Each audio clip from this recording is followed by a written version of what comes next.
interface and learn about the processes and procedures that are involved in schooling abroad. I'd like to assure you that the committee is pragmatic. The committee is available to attend to you individually after this general meeting. Over time, the committee has interfaced individually with other cross-variants who are ready and available to seek additional support and additional assistance. So I'd like to encourage all of you to stay with CRID and propagate the information to have so many other cross-variants participating in this event. As I bring my speech to a conclusion, I'd like to specifically express our gratitude to all of you who have taken the time to attend this meeting. We know you are all busy, but we believe that we are all stakeholders in the development of Cross River Nigeria, and that your participation here should also in the future contribute to the development of our dear state. Again, let me thank the committee that has put this together, especially the leadership and the members of the Educational Further Education Advancement Committee. Thank you for giving me this opportunity to speak to my brothers and sisters. God bless you all. Thank you so much, our capacity president of Perseverance in the Diaspora Organization. We are pleased to have you here address Perseverance. So having said that, we will now move to the next item on our agenda. So we go directly to the webinar lecture. In today's program, just like yesterday, you were informed that we are going to have two speakers. One will talk about scholarship opportunities in the United States of America. And the other person is going to talk about non-educational route for legal migration. So I'm pleased to welcome first Mr. Emmanuel Iferi Ubana, who happens to be the first speaker for this program. Iferi is a Crossiverian. He studied in University of Calabar, and then fortunately, after his first degree, he got a PhD position in the United States without doing a master's degree.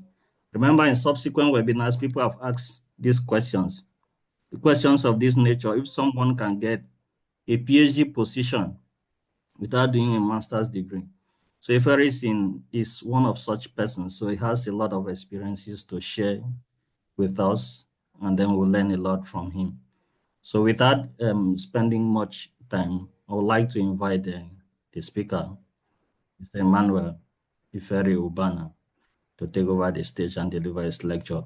Please, before he starts, for those who have asked, several people have asked this question about yesterday's lecture.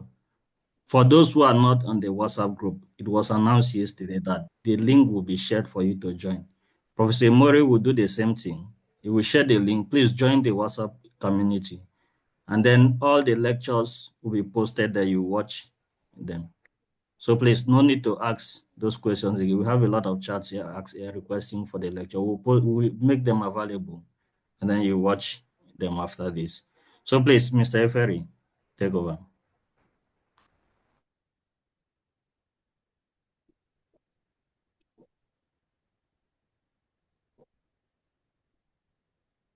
Thank you so much, Mr. Bisong.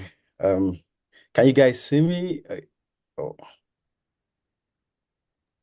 Yes, we can see you. Yes, we can. All right. Loud and clear. All right, sir. Give me a sec. Let me share my screen.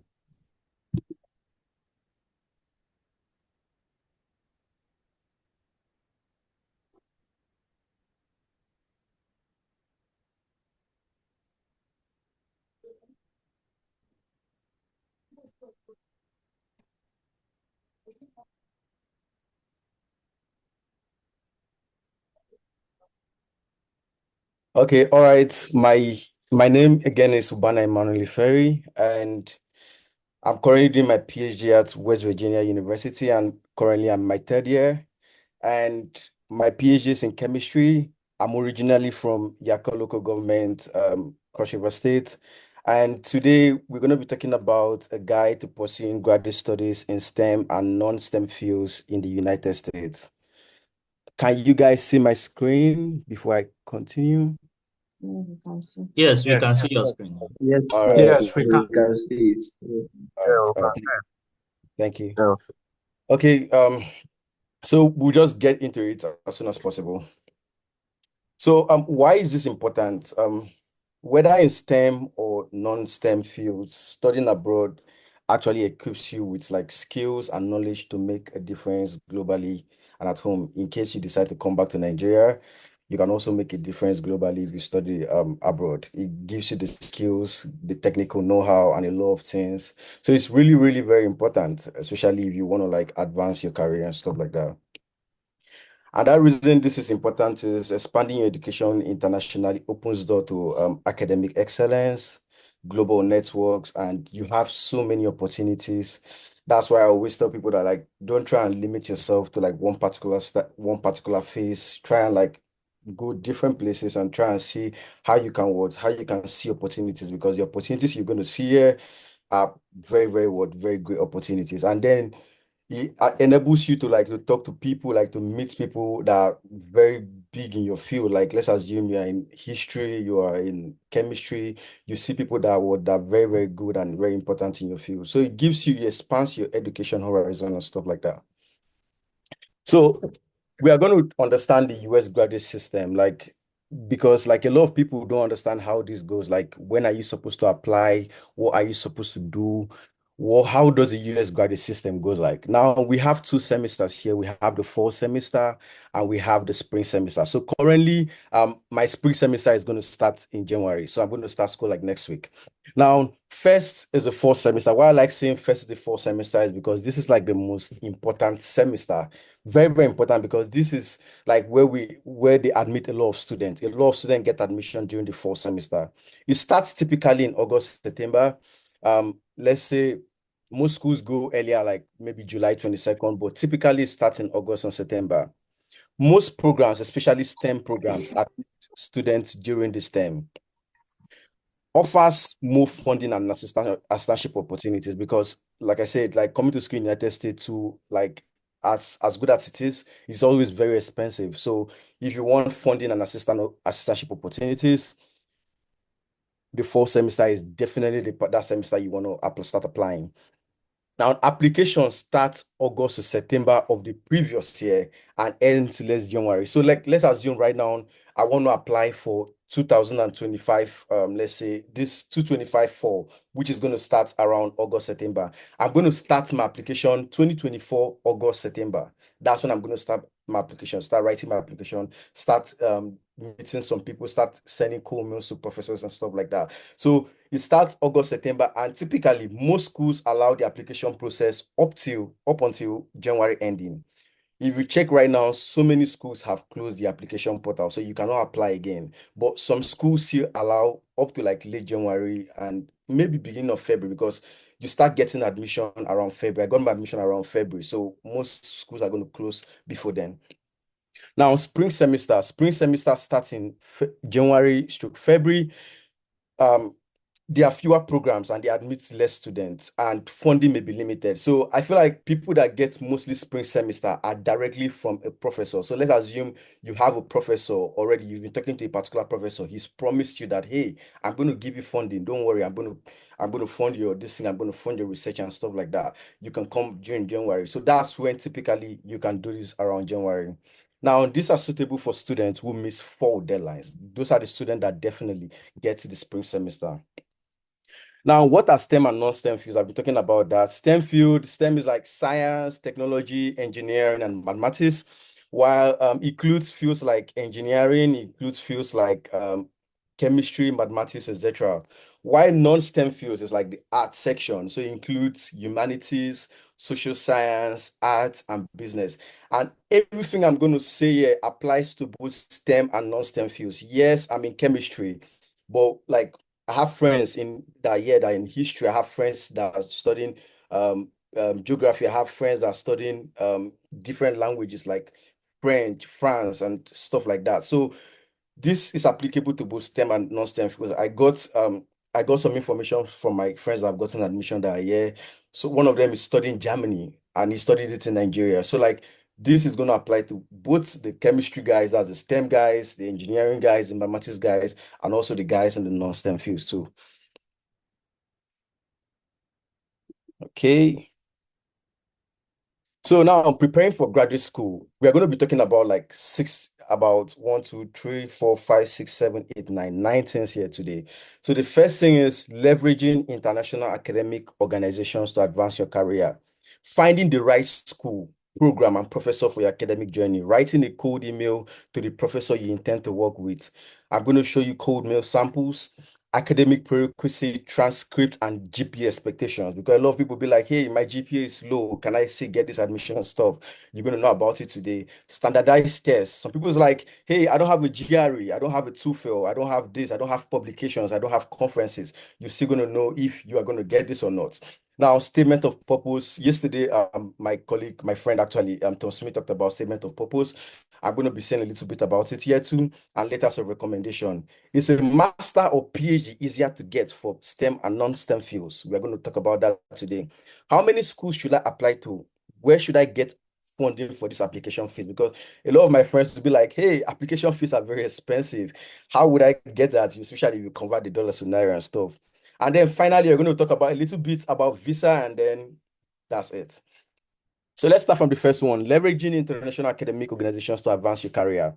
Now, let's talk about examples of international academic organizations. For me, I'm a chemist. So back in Nigeria, that's around 2021, I already knew about American Chemical Society. I was not a member of American Chemical Society, but I knew about it. I didn't have money to join it at that period. I think the fee was about $20-something or so. I didn't have the money. I didn't want to join it, but I knew about the organization. Now, for STEM fields, these organizations are very, very important. You don't know how important they are. ACS, American Chemical Society, Institution of Electrical and Electronics Engineers, there are different societies for your field. And the funny thing about it is that you can actually join these associations for free. You can ask them for they should try and let's say, give you a free, they're like free ways you can also join it. They are simple ways. They can also reduce the fees for you. These are important things that you need to join because this is going to help you finding admissions. Now, for non-STEM fields, we have Modern Language Association, American Historical Association, American Psychology. These are very, very important. Like I said, these are very important. Now, how to get involved in this organization? Many organizations offer discounted or free membership for students. Like I told you that for me, I could not join it because I didn't have money, but I was part of it. So we had a branch in Unicorn and stuff. So when they do something, I'm going to be like, oh, I'm just going to join them and do what they're doing. Now, attend events like virtual graduate fairs. They organize virtual graduate fairs, conferences that you can just join from your phone. All you have to do is just log in, get the Gmail, log in from your phone. They also volunteer for committees or local chapters. You can also join all the stuffs. Now, the reason I'm talking about it is I'm going to tell you the benefit of joining these associations. Number one is networking. You connect with professors, researchers, and industry leaders. Career opportunities. Many organizations host graduate fairs, job boards, and mentorship programs. They give scholarship and awards, financial recognition opportunities for students and early career professionals. Now, the first admission I got when I was in Nigeria, I got it directly I joined an ACS graduate fair. I think it was my colleague Queen at that time that told me to join it. It's all I did was just join it. It was a Zoom meeting. I joined it. I met the professor there and I said, hi, my name is Emmanuel Lubana. I'm currently working with so and this person, and I've done this. I mentioned my project's topic. That's what I did. And he was like, hey, oh, that's really good. That's why he answered. He's like, that's really good. And that time, I think I was still in my final year. I was doing my project at that particular period. He was like, that's really good. And then he was like, hey, I want to talk to you more about it. And immediately he told me that. The next thing was I sent him an email. So this is the first email I sent to him. I was like, dear Professor, blah, blah, blah. The subject was ACS graduate fair participant seeking to be a project student. So at that time, like I said, I haven't even written my final exams and I was in my final year. I said, my name is Ubana Emmanuel Ferry. I'm a senior chemistry major at the University of Calabar, Nigeria. And I'm deeply interested in taking MS, that's Masters of Science in Material Chemistry with you at Soso University. I have worked on several different research projects, blah, blah, blah, blah, blah. I just wrote what I've worked on. Like those are my project topics, basically. And then, thank you for your time. And this is what he answered. He's like, Dear Ubana, it was great chatting with you at the ACS Graduate Fair. And like I told you, this ACS Graduate Fair, I was not a participant of ACS. I just joined the Graduate Fair for free on Tuesday. And thank you for sending me your impressive CV. So you see, this professor has already said impressive CV. I was like, okay, that's good. And that was the first time I ever did my CV ever, because I've not had any instance where I'm going to like do my CV. It was just like a redundant CV or something like that. All he was like, he was just happy that, hey, this young person from Nigeria talked to me or something like that. It looks like you'll be a great fit for our program, and your research background certainly has a lot of overlap with the types of approaches used in my research group.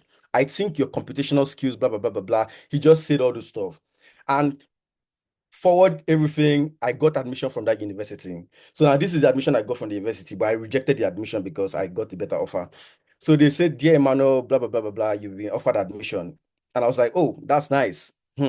So I told my friend about it, and he was like, oh, you got masters. Me, I got PhD. And I was like, because I didn't know what's like, I didn't know when I was in undergrad, I didn't know if I was going to do a master's or PhD. I was like, hey, I just want to leave the country. That's what I was thinking about when I was writing my exams. So I got the master's first, and someone told me that, hey, he got the PhD, and I was like, oh, okay, I'm going to get the PhD. So I started applying for other schools. So I applied really late, like I applied around December during Christmas. That's when I started applying for PhD, but I already got my master's. He said he was going to give me funding and everything, that he was going to pay me in his group from all the discussions we said. So you see what I'm trying to tell you, joining associations is going to be very important. Don't underestimate the importance of those associations, like the organized webinars, the organized all those things. And I didn't have a transcript, I didn't have a certificate. I was still in school when I got this admission. Now, finding the right school, program, and professor for your academic journey. This is very important. Like, you have to find the right school, you have to find the right program, you have to find the right professor for your academic journey. Identify your goals. Like, what do you want to do? Like, you just finish your bachelor's, HND, or whatever. What do you want to do? Do you want to concentrate, because chemistry is a broad field? Do you want to concentrate in biofuels? Do you want to concentrate in this particular thing? Do you want to concentrate in this particular thing? You don't know. Like, there are a lot of things. Just identify your goals. Like, I'm in chemistry. Do I want to do organic chemistry? Do I want to do physical chemistry? I'm in history. Do I want to concentrate on modern history or local history or any kind of thing? Make sure you define your goals. It's very important to you decide on a degree path. Do you want to do a master's or a PhD? That is very important. Write it down. That's how you start. Hey, this is where I'm interested in. Because if you want to write an SOP, you need to know like what exactly you want to write, because an SOP is something like you heard what Tom Smith said yesterday. It has to be specific. You have to look at this professor. What is this professor doing? How can I write an SOP that is specific to what I want to get? So those are very important too. Now, step 2 is now you research schools and programs. This is where this is like, I feel like this is where you can actually get your admission, just by researching schools. Because when you research schools, you use university ranking, except somebody's writing on the screen. I don't know who is that. It's kind of disturbing me right now. Can you like turn it off? Like someone keeps writing on the screen. Yeah, it's kind of covering my stuff. I don't know. Thank you. Please. All right. So can you guys hear me? Very Yes, well. sir, we can hear you. Okay, all right, thank you. I hear you. So use university rankings. This is I wrote this. So if you just go and type on your browser US News and World Report, you will see list of universities. If you also go to Wikipedia and write R1 and R2 research universities on Wikipedia, you are going to see university rankings. So what I tell my friends is that, hey, go to the last schools, like the schools you feel like, because if you apply to Rice University to Harvard, I'm not saying you should not apply to that, but like there's going to be a lot of competition. Like there's going to be a lot of, you're competing with Americans, there's a lot of people that want to go to Harvard, Europeans and stuff. Like, so you want to increase your chances of getting admission, go to the lower schools first. apply to those schools. So when you go to R1 and R2 Research Universities or US News and World Report, checking these university rankings, go to the lowest one. Start from those schools, like get all their information, and these are the schools you should be targeting. You can target if you feel like your CV is really very good. I encourage you to apply to Harvard and anything. Now, check each program's curriculum, faculty, and research facilities. So I gave an example. Let's assume now you have checked this university ranking R1 and R2 research, and you see a school like Florida State University. Once you see Florida State University, you just type Florida State University. The first page you would see is a tab that leads you to their website. So when you type Florida State University, you will see a tab that leads you to their website. Now, on the top right, you can do it right now if you have your browser. Just type Florida State University. You see a tab that leads you to their website. On the top right corner, you will see a 3-line tab. Click it, and that will lead you to different sections of the school, like admission, research, faculty, etc. So at that particular point, you can do that for any school. I'm going to West Virginia University. You can check that. Just type West Virginia University on Google or any browser. It will lead you to your website, and then the top right corner, it's like almost like that for almost all the schools. You are going to see their admissions, their research, their faculty, everything that's going on in that particular school. Now, step 3 is finding professors. This is one of like the most important parts, because once you find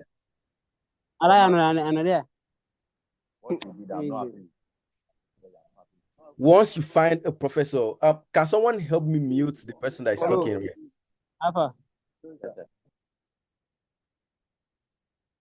So finding professors. So how do you find professors? Now, like I said, using Florida State University again as an example, you type Florida State University, and let's say you are studying history, you want to go to history. So what you do is on your browser, you type Florida State University History Faculty on your website. Once you type that on your website, on your browser or anything, you click on that page that comes up, you will see every professor in that school, that particular department. Let's say it's history, let's say it's chemistry, whatever you want to study. Once you type that, you're going to see every professor, postdoc, and even non-academic staffs on that website. And sometimes it can redirect you to their different groups. So what I'm saying is that when you go to that website, you're going to see their emails. That's how you get their emails on how to start texting them, or not text them, rather email them, sending them a cold mail. Because once you get that email, don't just send an email and be like, hey, I'm from Nigeria, I want to join your group. Tell him what you're doing. Tell him, like I said, you are doing something, you did a project. Refine it, like try and make it look good, like you did a project, you did an internship. Look for people that you know that they have done something you have done in your field. Don't just be like, hey, I graduated with a first class or blah blah blah blah blah. No, like they are more interested in research, especially if you're going for grad school. So be like, hey, I've done this particular thing. If you're in history, oh, I've wrote this particular book. I did research on this thing. I did research on, like, let's say women, on Christianity or something. They love all this stuff, research. So make sure that it's something you've done. You have like something, just arrange it like that, and then you compose a cold email and send to them. You will see all their emails that you in the particular school you can send to all the professors. If your research relates with all of them, if that's what you want to do, somebody will answer you. And don't feel like if you send to one person, the person will just answer you. You can send to 10 people and then 10 professors, and you just have like 4 people answering you. That's totally fine. You keep sending. There is no limit on how much you should send. Like, keep sending, keep sending, keep sending. Now, these are code mail samples. This is a code mail sample of what I did. I like using things I've done before so that you see that this is how it works. So when I was requesting for supervision in my PhD, I went to West Virginia University site. I saw someone that I feel like his research kind of related with what I'm doing. So I sent him a cold email. I was like, dear, this thing, the topic of the cold email was request for supervision in PhD, or in my PhD. I think this X is close, is not showing the mic. Yeah, in my PhD.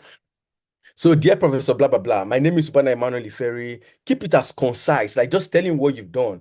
I have just completed my undergraduate program at that time, that's when I started applying for PhD around December, when I've completed my undergrad in BSc Chemistry at the University of Calabar with a CGPA of blah, blah, blah, blah, blah. And I'm deeply interested in taking PhD and in physical chemistry, computational biophysics with with you at this university, I have worked on several different projects. I didn't tell him one project so that if he does not like one, he's going to like another one. I've worked on this project with so and so people. I have good knowledge of this thing. Now, the people I told him I worked with are people that wrote my letter of recommendation. You see how it makes sense. So when he's reading it and when the letter of recommendation comes to it makes sense that, hey, he's really worked with this person and they have something together or something like that. It could be your supervisor, it could be a professor that you feel like you guys have a good relationship and stuff like that. Now, this is my friend that is also he's studying Germany right now. He's also in arts. And then this is how he wrote his call me. He's like, "Dear Professor Chalupa, my name is this. I studied German at the Obafemi Awolowo University in Nigeria. I write to express my interest in the combination of linguistics and TESOL program." He kept it as concise as possible. He said, "My friend informed me of the opportunity to double as a graduate assistant and stuff like that."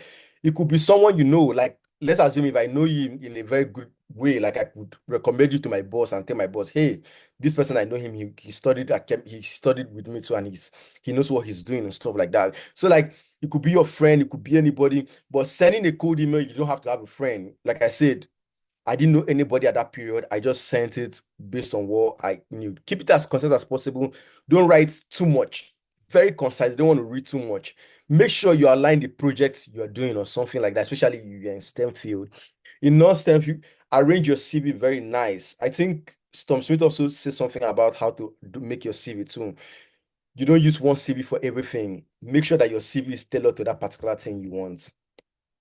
Now, academic prerequisite transcript and GPA expectations. For the academic prerequisites, you just need a bachelor's degree or HND or whatever. Why I'm saying HND is because I was shocked when I saw someone that told me that she used a HND to get an admission. I was like, okay, that's cool. So bachelor's degree or any equivalent in a relevant field. Research experience is highly recommended for STEM programs. This research experience is not like, hey, you have to do one crazy research, just your group project. If you're in any of this thing, I know Nigerian professors, they know how to give you very good and taxing projects. So any project you're doing, this could be your internship experience, it could be your final year project, or if you're a member of any academic research group and participating actively, those are just what you need for academic pursuit. Like I said, a BSc and anything of research, it could be your project. Now, when I say that is because my project, I tried to publish it with a good journal. They didn't accept it, so I published it as a preprint. So you could talk to your supervisor. Publishing it as a preprint is free. Like it's just that your project is going to be online. Anybody that wants to see it is going to see it. You can talk to your supervisor about that and publish your undergrad project online so that if you put a link as a preprint, someone can see it. That's just it. It doesn't have to be in a good journal. It tells the person that, hey, this is what I've done, this is what I've done in the past. If you want to go and check it, you can go and check it and stuff like that. Now, for the transcripts, many US institutions, they require transcript to be evaluated for equivalency. Your normal transcript is what you can use. But once they have given you admission, that's when the ball game changes. And I'll advise you to do an evaluation. An evaluation, this is the only time you have to spend money in the whole admission process when you are doing your evaluation. And like I said, you don't have to also spend money if you know your way around. Because for me, I've not collected my transcript up until today. I don't know where my transcript is. All I did was I did a PDF or like a Word document of my results and sent it to the school. And up to now, they haven't said anything because it was after later on, I think after I've gotten the admission, that's when I did my evaluation because they want to like convert your let's say your the courses you did to their own system. Their system is like a 4.0 GPA, while our system is a 5.0 GPA. So like I said, you don't need to spend money until you've done once you've gotten your admission. That's when you only do your evaluation. And I put some evaluation this thing that you can use. There's where's I used IACI for my evaluation. I spent about $140 or so at that time.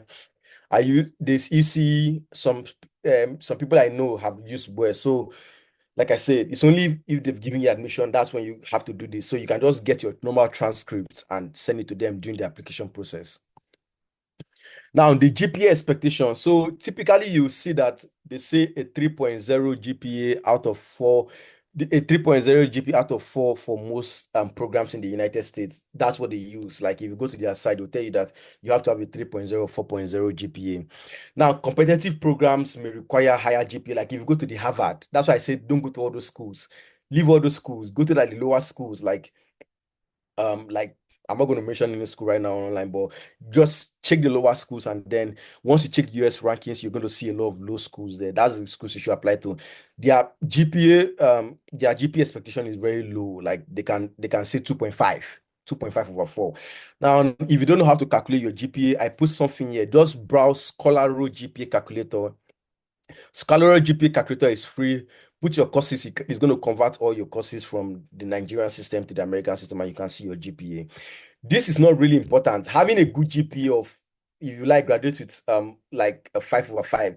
It's not that if you have a 5 over 5, you're just going to get admission. You still need to write an SOP, write all those things. So GPA alone cannot get you admission. But like I said, it's kind of important. You want to pass your courses. You want to like pass all those courses. It's very important, like you pass your courses and stuff, because you're going to do an evaluation later. But if you have a low GPA of 2.5, it does not mean you're not going to have admission. Send cold mails to professors. When you send cold mails to professors, most of them are going to give you admission that is not even going to pass through the school system. They give you admission, and then all they have to do is just say this person is really, really good in what he's doing or stuff like that.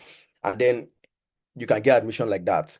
And so just make sure that you try and get your if you are still in school, try and get your GPA high. But if your GPA is already low, you're done with school, it does not mean you cannot get admission. The other things, SOP and other things that you can make better.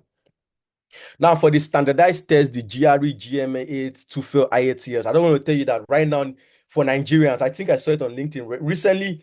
They don't ask anything for TOEFL and IELTS. Nigeria is an English-speaking country. There's a lot of Nigerians going to school here that is making Nigerians proud. You know what I mean? So like, they don't ask. There's no English proficiency test for Nigeria requirement for applicants. And just tell them you're from Nigeria in the application process. I've seen people say that I'm from Nigeria, and then they don't need the TOEFL and IELTS test. Now for GRE and all those stuff, just tell them that you have strong publication, because if you see from one of my cool emails, the professor said he was gonna like not ask me for GRE and GMAT because of my publications, because I already have publications.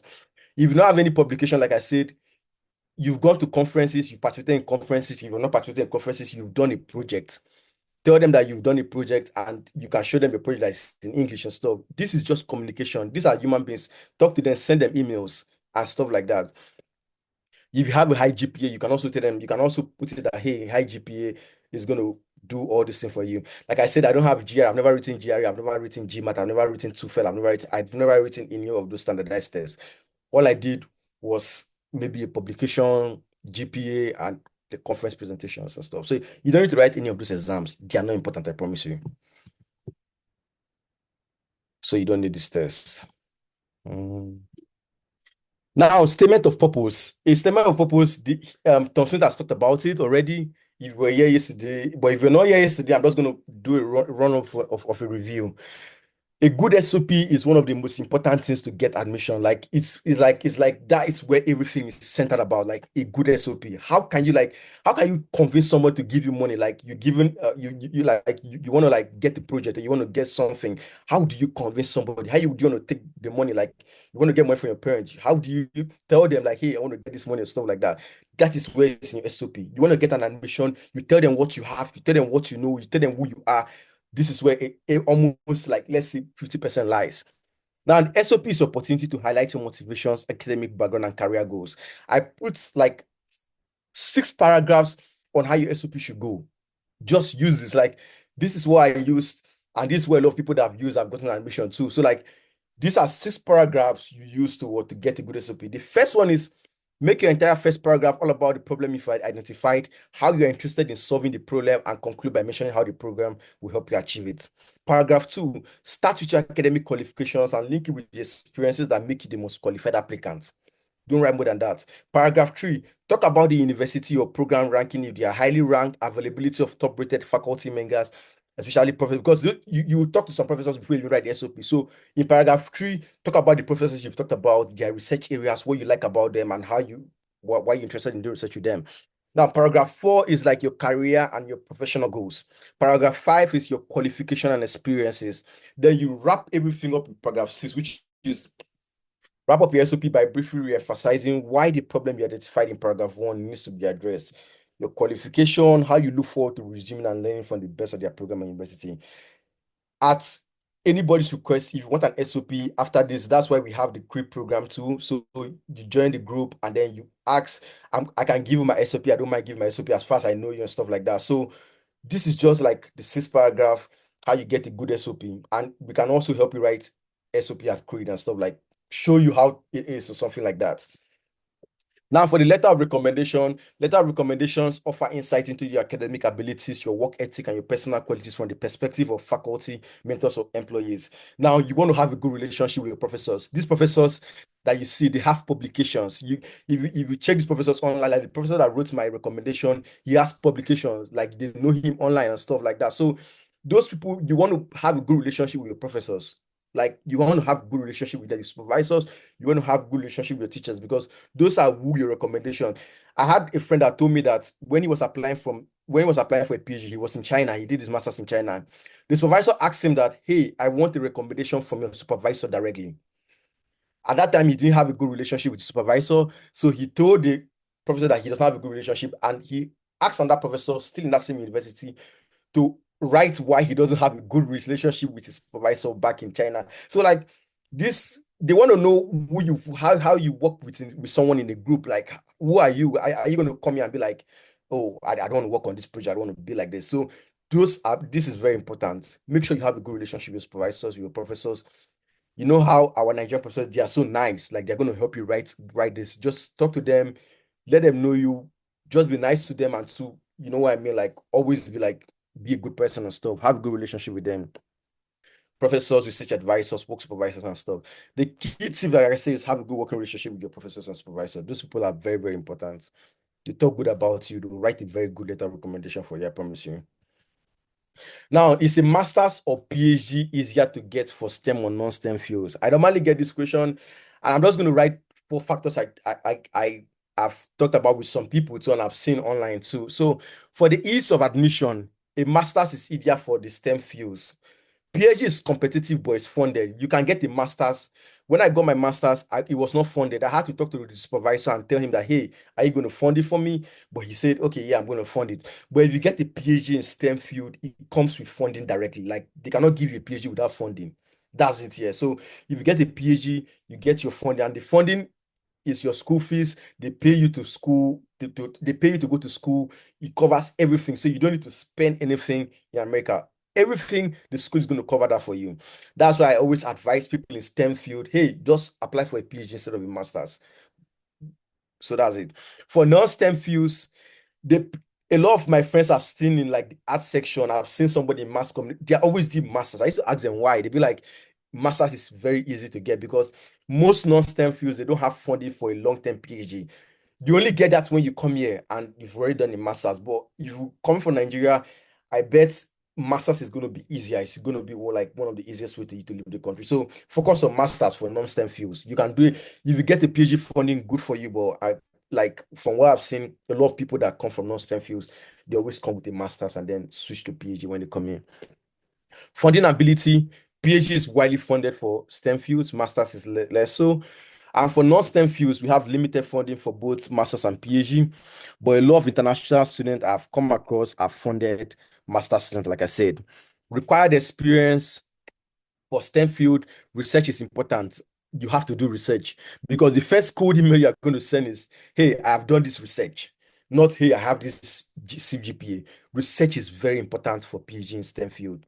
Now, for non-STEM field, all I had, my friends would be like, hey, like you must have like maybe you've written something, maybe an article or something, you show me article, what you've done. So strong writing to research for PhDs.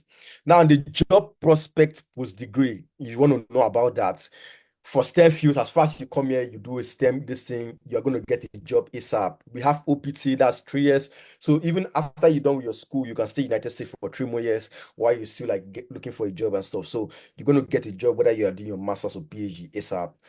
For non-STEM field, I don't really know because I've seen a lot of my friends, they do masters and then they switch to PhD probably because of non-availability of job at that time. But you know, you're in the United States, so you get a job. That's now, how many schools should I apply to and where should I get funding for application fees? this is another question, like I said, worries a lot of Nigeria because an application fee is like $50. Where will you get that money from? If you apply for 4 schools, that's about $200.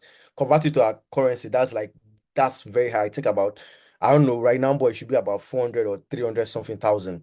Where will I get that money for application fee? There is no limit to the number of schools you should apply to. Apply to 200 schools if you can. If you want to apply to 300 schools, do it. This is your future you're talking about. Like, it's your future. So you want to apply to 5, that's okay with me. My friends, I tell them, apply until you get admission. So apply until you get admission. So you want to apply to 200, that's good. I applied to 3 schools during that period. I got, out of the 3 schools I applied, I got 2 and I didn't get 1. So apply to 2. If you apply to 200, your chances are high. Any school that offers application waiver, apply to those schools. You see a lot of schools, they don't even ask you for any money. That's why I said this is free. Like all you need is internet and your browser. Like everything is free. No application fee, nothing until you get your visa. There is nothing you have to pay for. That's the beauty of all these things. It's not like, hey, you have to pay for this. Nothing until you get your admission.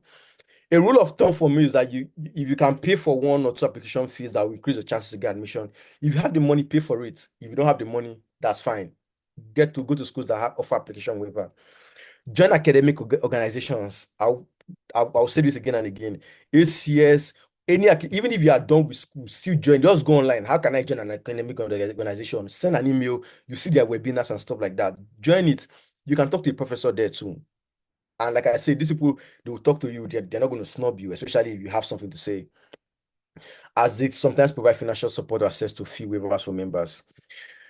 Now, I put up some schools that offer application waivers for 2025-2026 academic session. University of Nebraska, if you go and check all of them, free application fee, they didn't even collect anything. I don't know, some of them, their application, this thing must have closed, but you can check them out if the application is still open. You still have like 1 month to apply for schools and stuff. So these are some of the schools that I know they offer application waivers. If they are closed, start preparing your stuff for 2026 fall. So that's it. And I'm going to share this after. There are most schools, there are about 70 US schools that offer application waivers and stuff. You keep apply until you get admission. Now, visa, when you get admitted to any university, we at CRID would help you navigate the visa process. The visa process is actually, let's say, 20% of work and stuff. It's not hard. We've all done it. We have a lot of friends that have done it. As far as you get funding for PhD, I tell you that funding for PhD or master's, you increase your chances to 90%. All you just need is to go and talk to the visa consul officer and be like, hey, I got funding. Like for a US school to give you funding means you're smart. Like you know what you're doing. So I got funding and stuff. So once you reach the visa process, I already have like a book and a brochure of visa because I joined the group that we did a lot of visa questions and answers and stuff. So I have a brochure, I have a book, and I'm going to help you all. And everybody at CRID, we have a lot of people too that CRID has navigated the visa process and stuff. They're going to help you. All you have to do is get your admission, and then that's not going to be a problem. All right, I'm going to take questions now, and thank you for listening.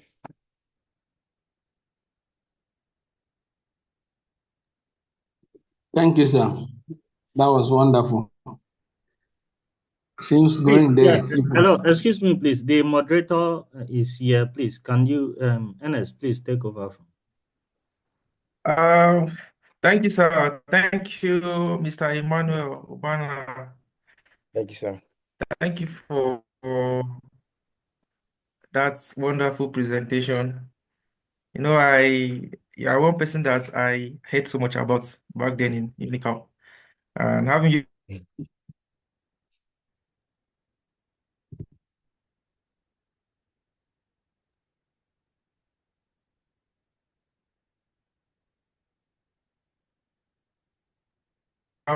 have some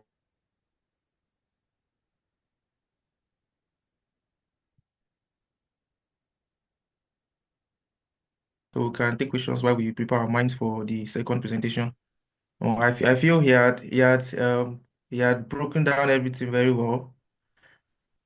But if you still want more questions, maybe you didn't what you're interested in. Please let's get your questions so he can attend to it and we move on. We'll give about 2 minutes to start taking questions now. Okay, there's a hand. Okay, Mr. Jopo, please can you ask a question, sir? So much, Mr. Emmanuel Ubana, for that wonderful and apt presentation. I don't know whether I'm audible. Yeah, we can kind of hear you. Fact, and the top gasket got burnt at in between Korea and Pani Junction. So I'm just by the side of the road. So permit me for maybe the interference, the noise, and all of that. Please, Dr. Emmanuel, I want to find out where does courses, me now, I started from accounting. From accounting, I did a postgraduate diploma in education because I was interested in psychometrics, which is measurement and evaluation. I have a master's in measurement and evaluation. I tried getting a scholarship for a PhD abroad.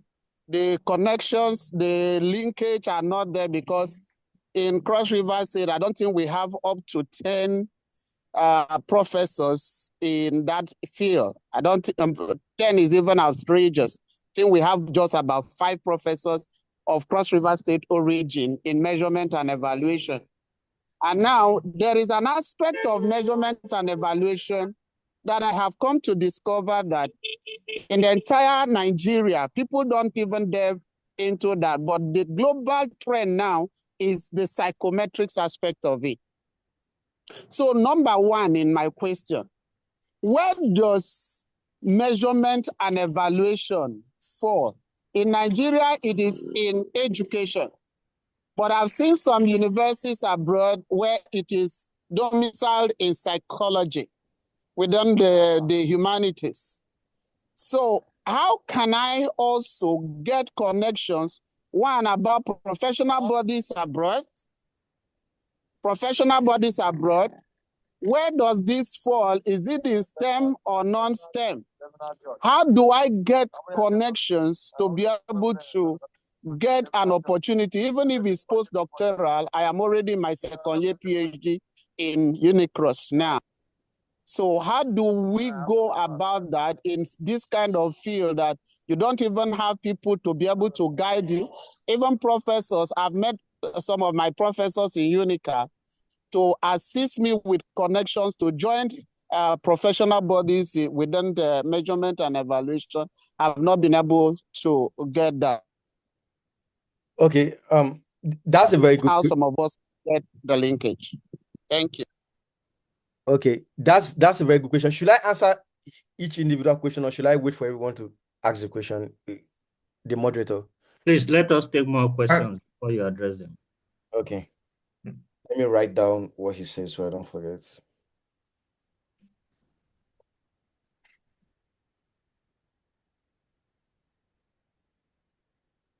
Are there further questions?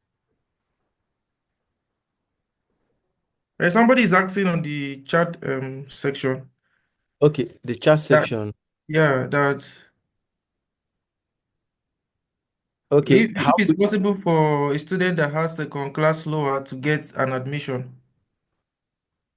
Okay, so second class lower, like I said, basically first, like second class lower is just a name. We have to know your particular GPA and stuff. So first, I put a website where you like on the PDF where you have on the PowerPoint where you have to convert your this thing, your grade or your GPA to the American system. Once you go for admission first, like you're going to see then particular. So there are some schools you target. If you have like maybe second class lower, if your GPA is like around 2.5/4, if you convert it to like the America, if it's about 2.5/4, you go to there are schools that offer PhD and masters from 2.5, like what they are very low schools, and they have funding opportunities. Most of them are called R2 research universities. So you go to R2 research university and go and check on Wikipedia. Once you go to the admission site, you see like 2.5, 2.7 and stuff. What I advise you to do is that just go to the professors of the school, go to the professors, like I said, I put on the PowerPoint, go to the professors of the school, message them. You have a second class lower.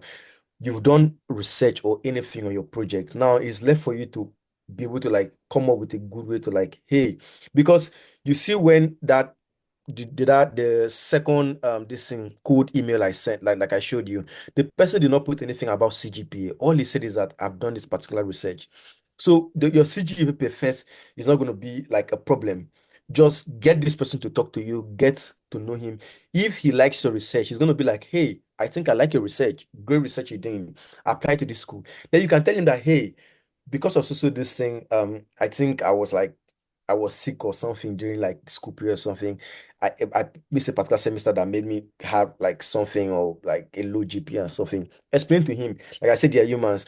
Once he's seen that you have a good research that intertwines with what he's doing, that's going to help you too. So yeah. So second class lower, you can still get admission as far as you know. There's a lot of things that is more than GPA, the code email and stuff like that. So I can see another message on the chat. Under R1 or R2 unit, should one focus on public or non-profit university?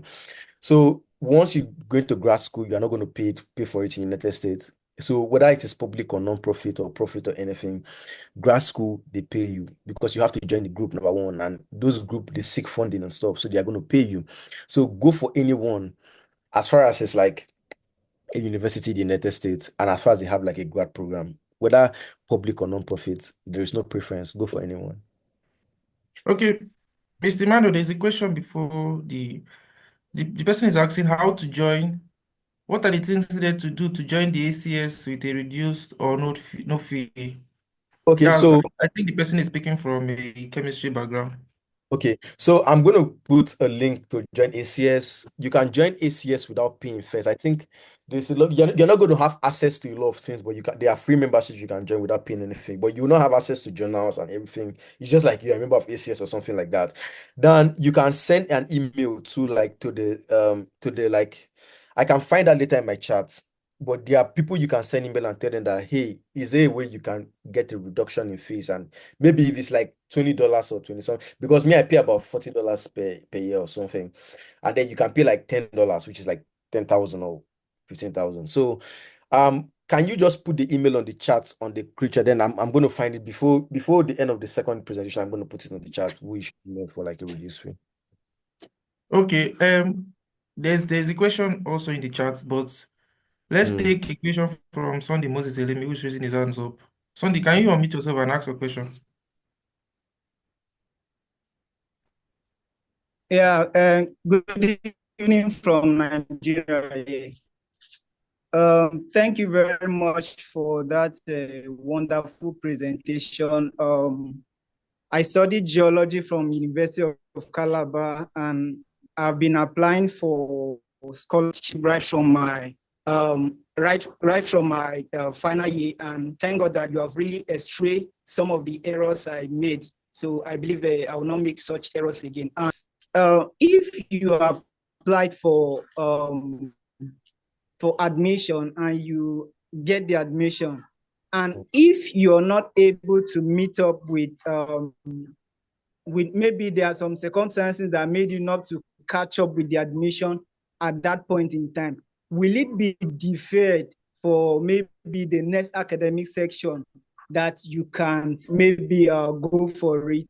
Or, after that academic section which you have been admitted to, if it's a lapse, is it that you no longer qualify for that admission again? Okay, that's a very good question. So the first admission I got, you know how as Nigerians we like, hey, a better hand is worth 10 in the bush. So what I told them is that I didn't want the admission at that particular point. So what I told them that, can I defer the admission? I forgot to put the email there. So they deferred the admission for 1 year. So you can defer admission for 1 year. So they told me that, hey, if I don't want to start 422, I can defer for 1. So I deferred it for 1 year in case something happens with the PhD I got. But I deferred it for 1 year, and then after I didn't need it, I wrote them an email that, hey, I've already gotten an admission and stuff. So you can defer an admission. Sometimes too, I've had this one girl that is currently in chemistry in my department. She got admission 2023, and she just came here recently. So she deferred admission for 1 year because she didn't have visa. Like she had issues with her visa and stuff. So she didn't have admission at that particular period. And then she deferred it for 1 full year because of admission issues. And nothing happened to admission. She just had to go and apply for another visa and get it. So yeah, you can defer your admission, yeah. but you have to give them reasons for that. I don't know if I've answered the question. Okay, let's take somebody's asking, how long can a BSc that has been on use to further one's admission into a PhD or master's degree remain valid before it cannot be used for that purpose again? Yeah, this is a really good question. I'm glad someone asked that particular question. So when I joined this visa group and stuff, this is something a lot of people had issues with. So like you are going to a visa consul officer, you're telling a visa consul officer, hey, I had my BSc 2010 or 2011 or so, or 2015. What have you been doing for that 10 years? So that problem is not even with the school again. Like the school will give you admission. Like I said, those people don't care about your BSc and stuff. Like they don't really care about that. They care about like what are you doing? Are you capable to do research? That's the problem. Like, are you capable? Because, like I said, research is not about GPA. You can have like GPA and like research is not for you or something like that. It gets very hard for you and stuff. So all those things doesn't matter. You're going to get admission. That 100%, I promise you. There are a lot of people that have like 7 years or 8 years backlog. They got admission with still that BSc and stuff. But the problem is the visa stuff. Why are you going to tell the visa consular officer you've been doing for 8 years? That's where the problem we always have the problem. And a lot of people are like, hey, okay, since this scenario is there, like they can be like, I've been a graduate teaching assistant, and you have to show proof or something like that. So you cannot be like, hey, I was doing research. I joined the research group after I finished on my undergrad. Join a research group does not mean you have to have publications. We didn't have a publication, but we're still doing research. You know what I mean? So let's say 5 years, 5 to 8 years is good, but like 15 years, that's going to be like a problem. But I think within 10 years, there's no problem within 10 years. I don't think there's a problem with it. You still have admission. Just think that you have been in a research group or something like that. Okay, the same person is also asking that what in Claire can one do to go for a PhD directly instead of a master's degree? I think you've talked on this. Yeah. So like I said, like I didn't even know that you can get a PhD directly with a bachelor's degree. I didn't know that until I applied and saw it. Someone told me. So they put American PhD is 5 years. If you go to Europe, most times your PhD is 3 years and stuff like that. 4 years. American PhD is 5 years. So what they are trying to tell you is that if you're coming from bachelor's, more like 1 to 2 years. Because for me, I just got my master's. It's more like I'm doing a PhD, but I told them that, hey, can you give me a master's while I'm still doing my PhD? You get my point?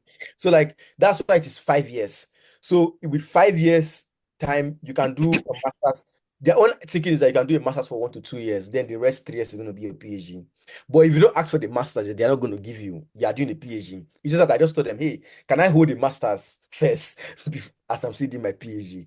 So it's you can go from a bachelor's there is nothing you need, just do your research. Like I said, for STEM fields, do research. For non-STEM fields, just do like a little bit of writing and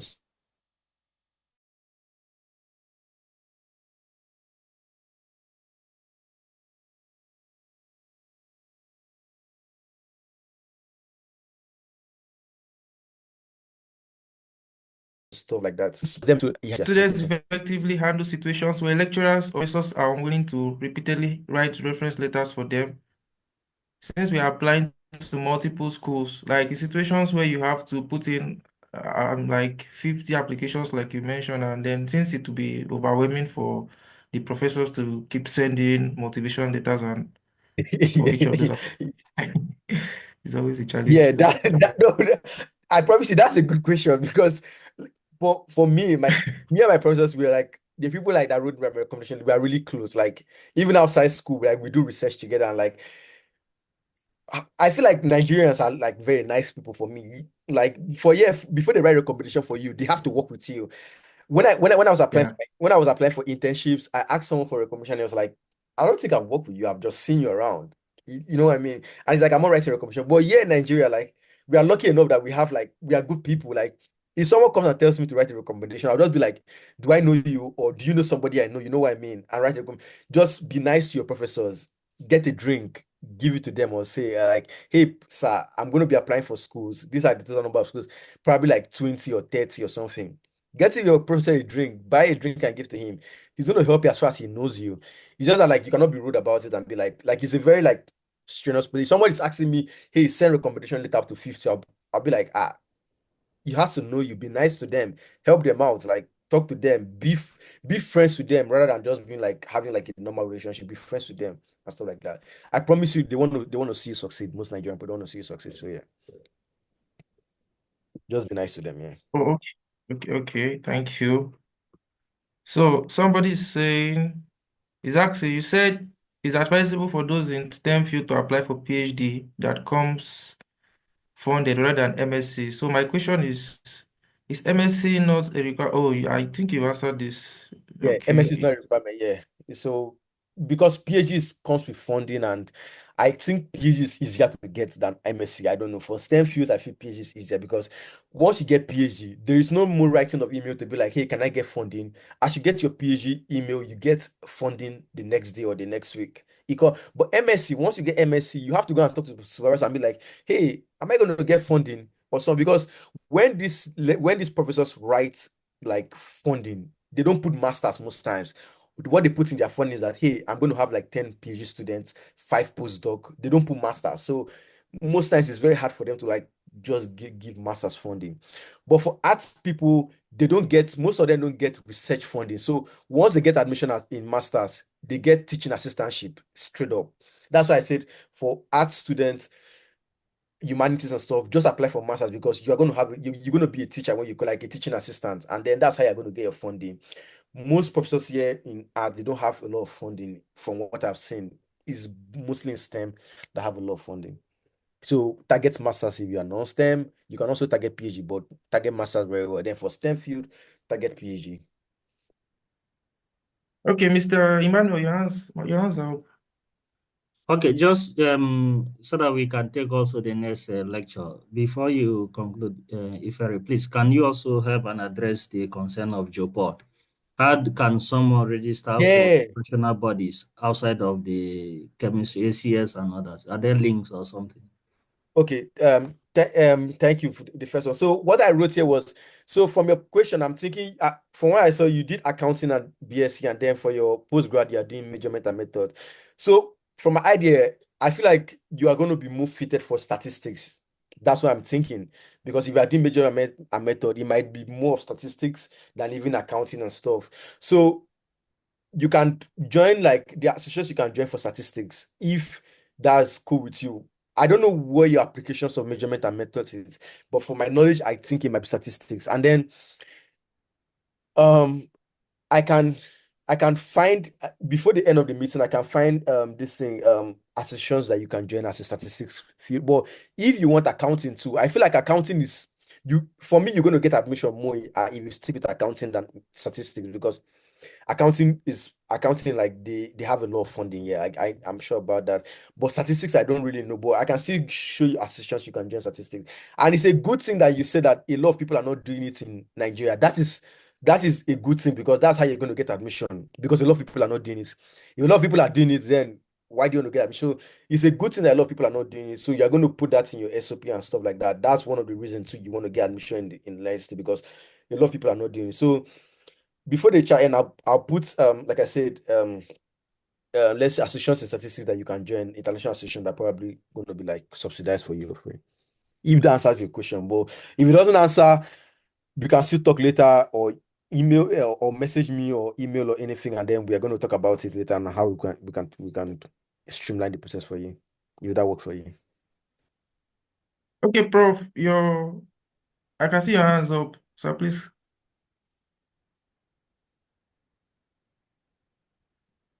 Prof, are you with us?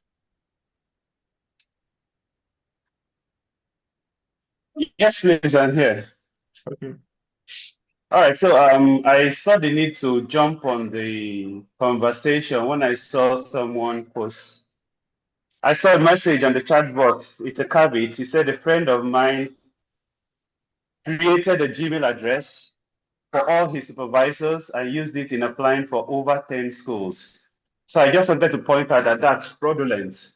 So that's not a practice that we should encourage in any way. You from the speaker, I think he can confirm most of these schools request that your recommendation letter comes from institution-based emails, so not from personal emails. So even if you have plans to do this, you may end up putting yourself in a blacklist where other schools will just blacklist you and then you will not have any opportunity at all. So do not in any way, do this practice. Another thing is that he has mentioned that over and over again. It's about building relationships with your supervisors. These are the easiest people that can give you letters of recommendation because there are proofs that they've worked with you. They don't only know your research ability or your study ability, they also know your personality. So if they are writing a letter of recommendation on your behalf, they are going to be speaking from a place of knowledge.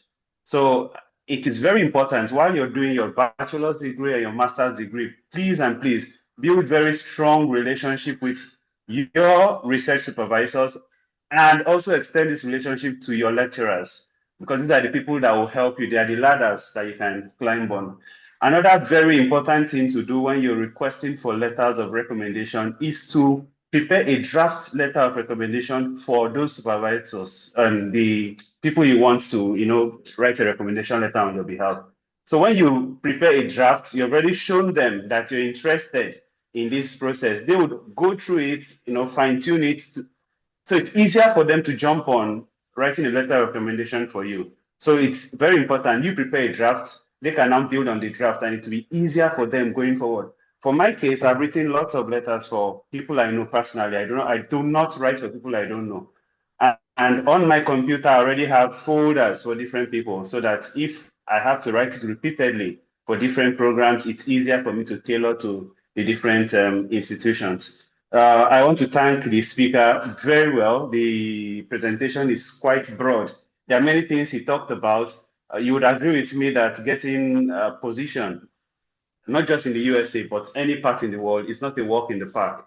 It requires lots of work. So if you must start this process, you need to be dedicated. You need to find something to motivate you. You do not want to, jump on something that you would not see to its logical conclusion. I think I also identified something in the SOP. I'm sorry, I'm trying to speak a little faster so that we can round up. In the SOP, he was trying to point out, he mentioned identifying a problem. This is very important.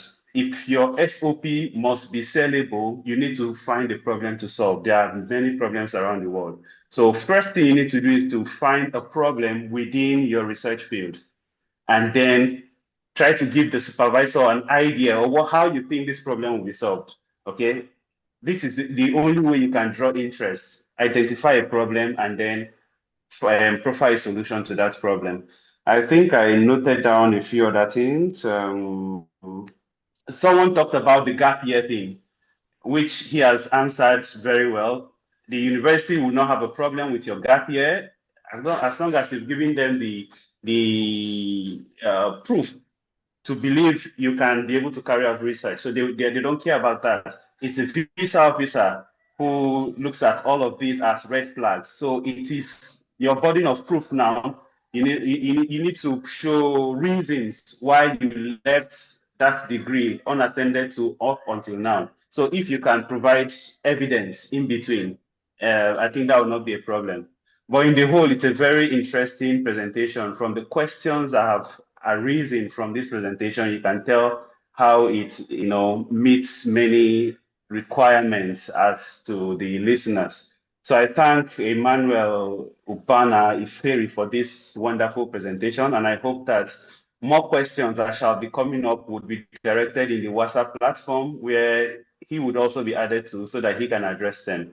So thank you very much to the moderator, first Emmanuel Bisson for starting and then to Ernest. I hope that we can move to the next presentation immediately. Thank you, Prof. Thank you, Mr. Emmanuel. We continue the Q&A section in the WhatsApp platform. So you still send in your questions directly to the WhatsApp group, and you have sufficient answers to them. So right about now, we will be taking the second presentation, which is also an amazing topic. We are going to be listening to what does it take to migrate successfully. So what does it take to migrate successfully? And we have somebody who is experienced in this area, in the migration area. And our speaker for this session will be Barrister Isoni Lawa. So you are welcome, for your presentation. Hello, everybody. Let me share my screen. Are you sure it's not worse?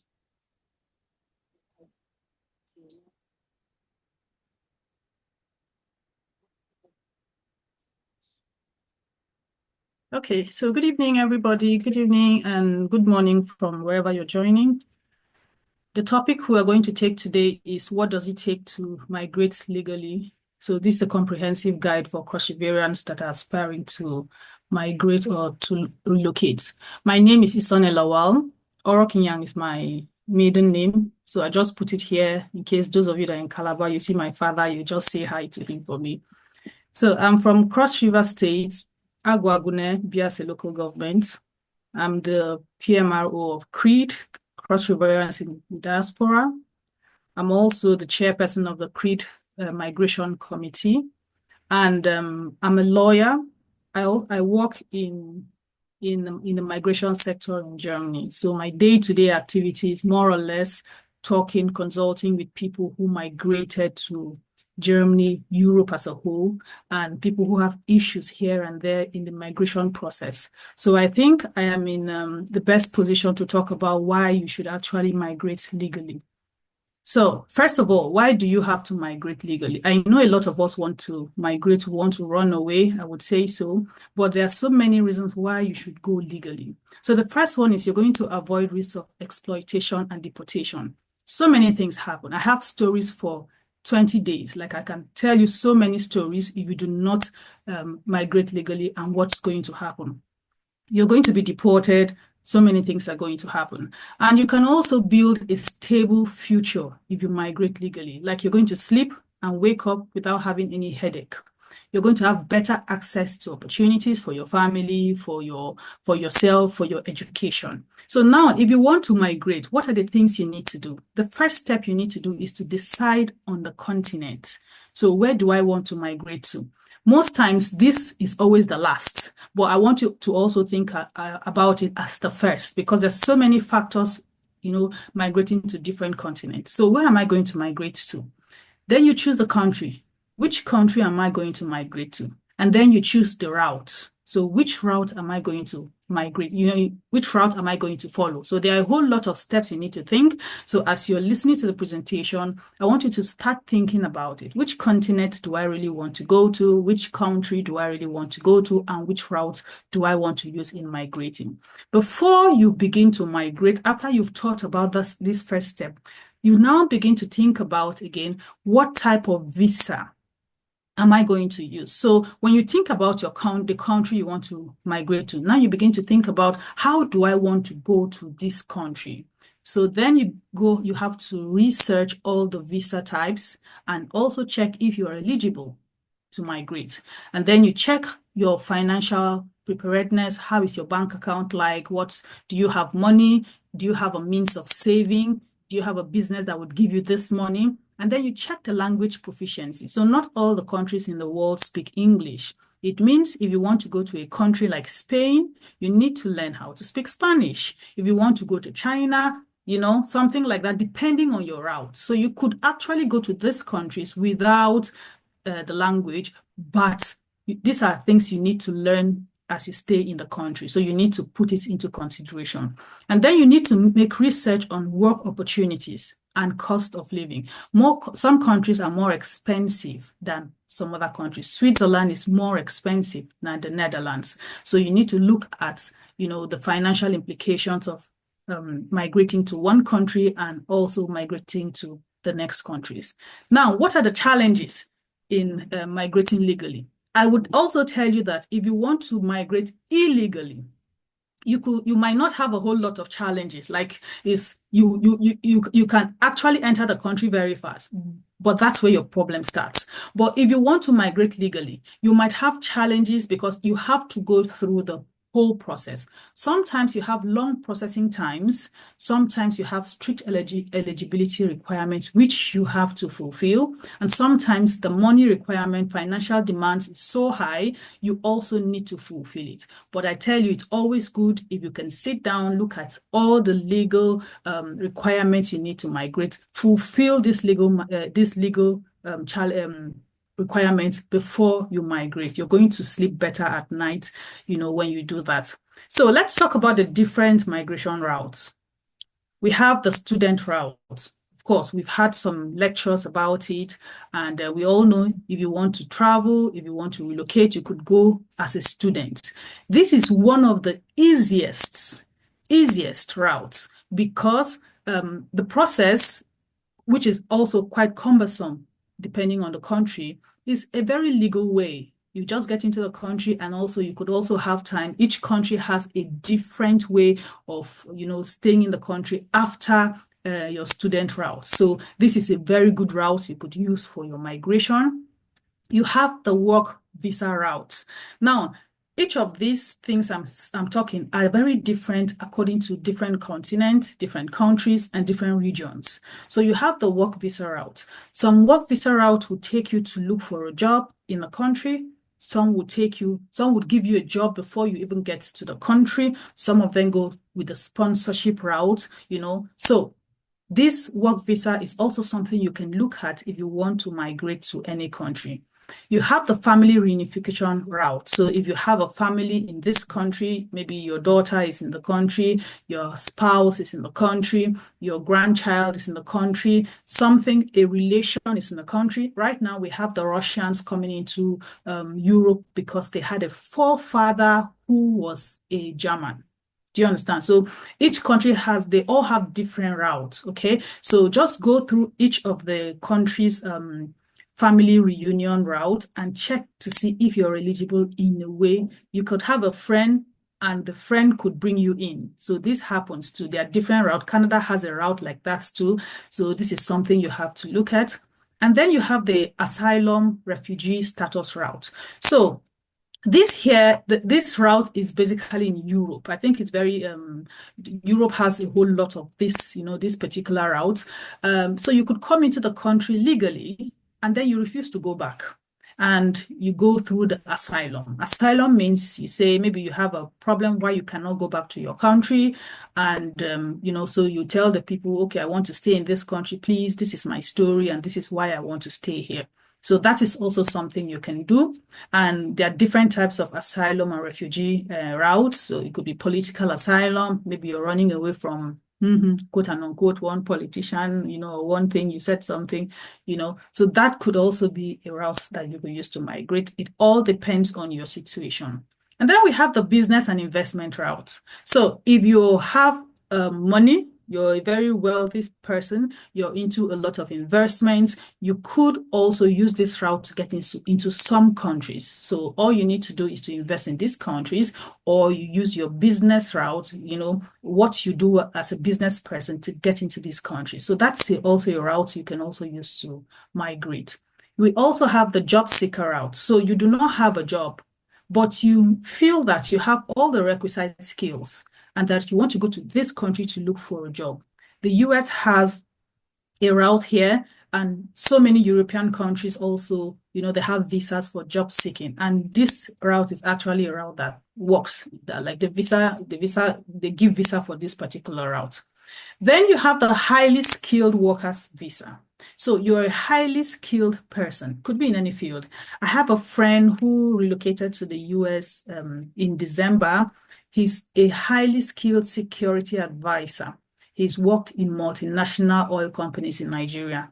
And when he was looking for how to relocate to any country, I told him, you're highly skilled. All you need to do is to write your skills and how you'll be useful to the US. And he wrote it, he actually got it. So this is also something that if you're very highly skilled in a particular, it could be anything. You'll be so surprised that if you're a tailor, you tell us why we need you as a tailor in the country, you could get him, okay? So it doesn't have to be someone who has worked in the, at the apex. You could work anywhere. You could just have a very high skill that would be useful to the people in that country, you would get him. And then you have the permanent residency route. So the ones where you already get the permanent residency from Nigeria.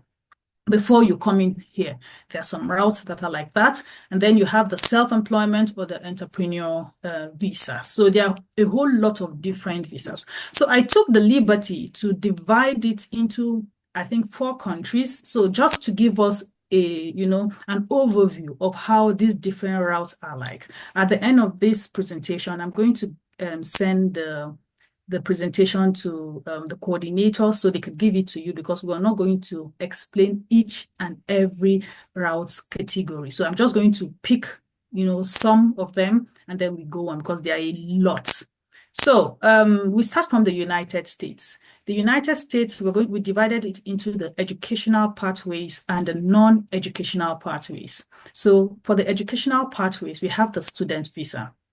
Of course, we have different types of student visas. You could look through them.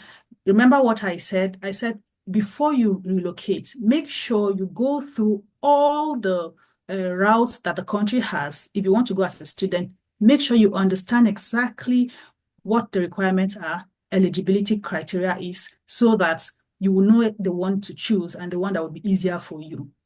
In the US, you have the F1 student visa, you have the M1 student visa, you have the J1 student visa, that's about it. So we have 3 student routes in the US. So it's your job now to actually go through each of them and check which one would be best for me. You look at the advantages and the requirements.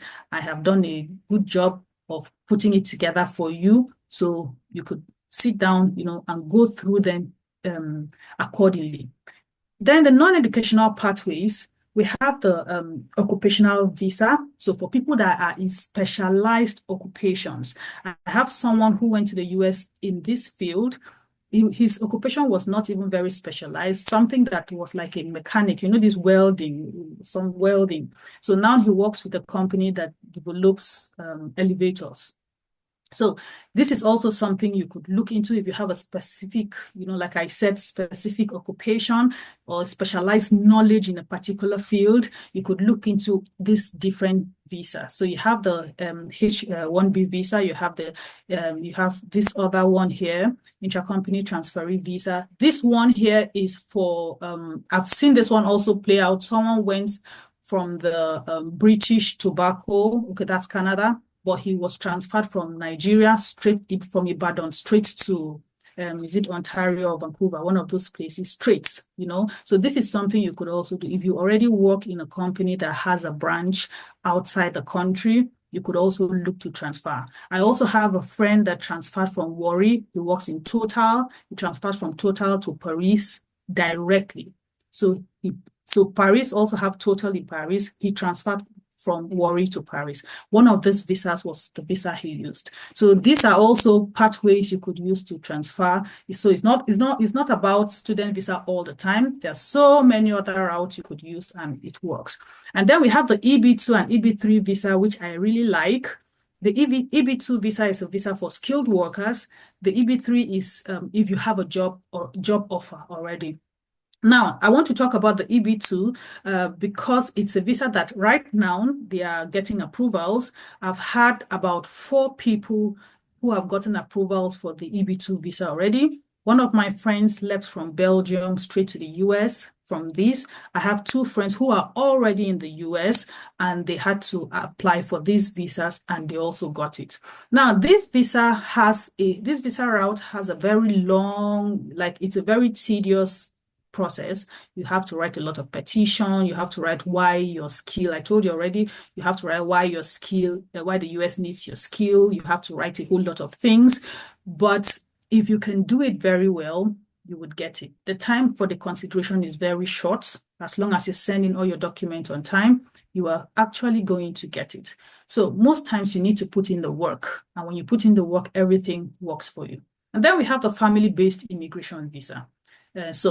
Like I said, I'd give you the whole slides. You go through them point by point, pick out the one that you know you're eligible, the one that you know you can do, and then you go through it. So for Europe, I'm going to be talking about Germany. In Germany, you also have, I also divided it into the educational route and the non-educational route. So for the educational route, we have the student visas. You all know we have the student visas, the normal student visa. And then the student visa, we also have the language course visa. Germany does not speak English. So you can come to Germany and say you want to learn the language and they're going to give you a student visa.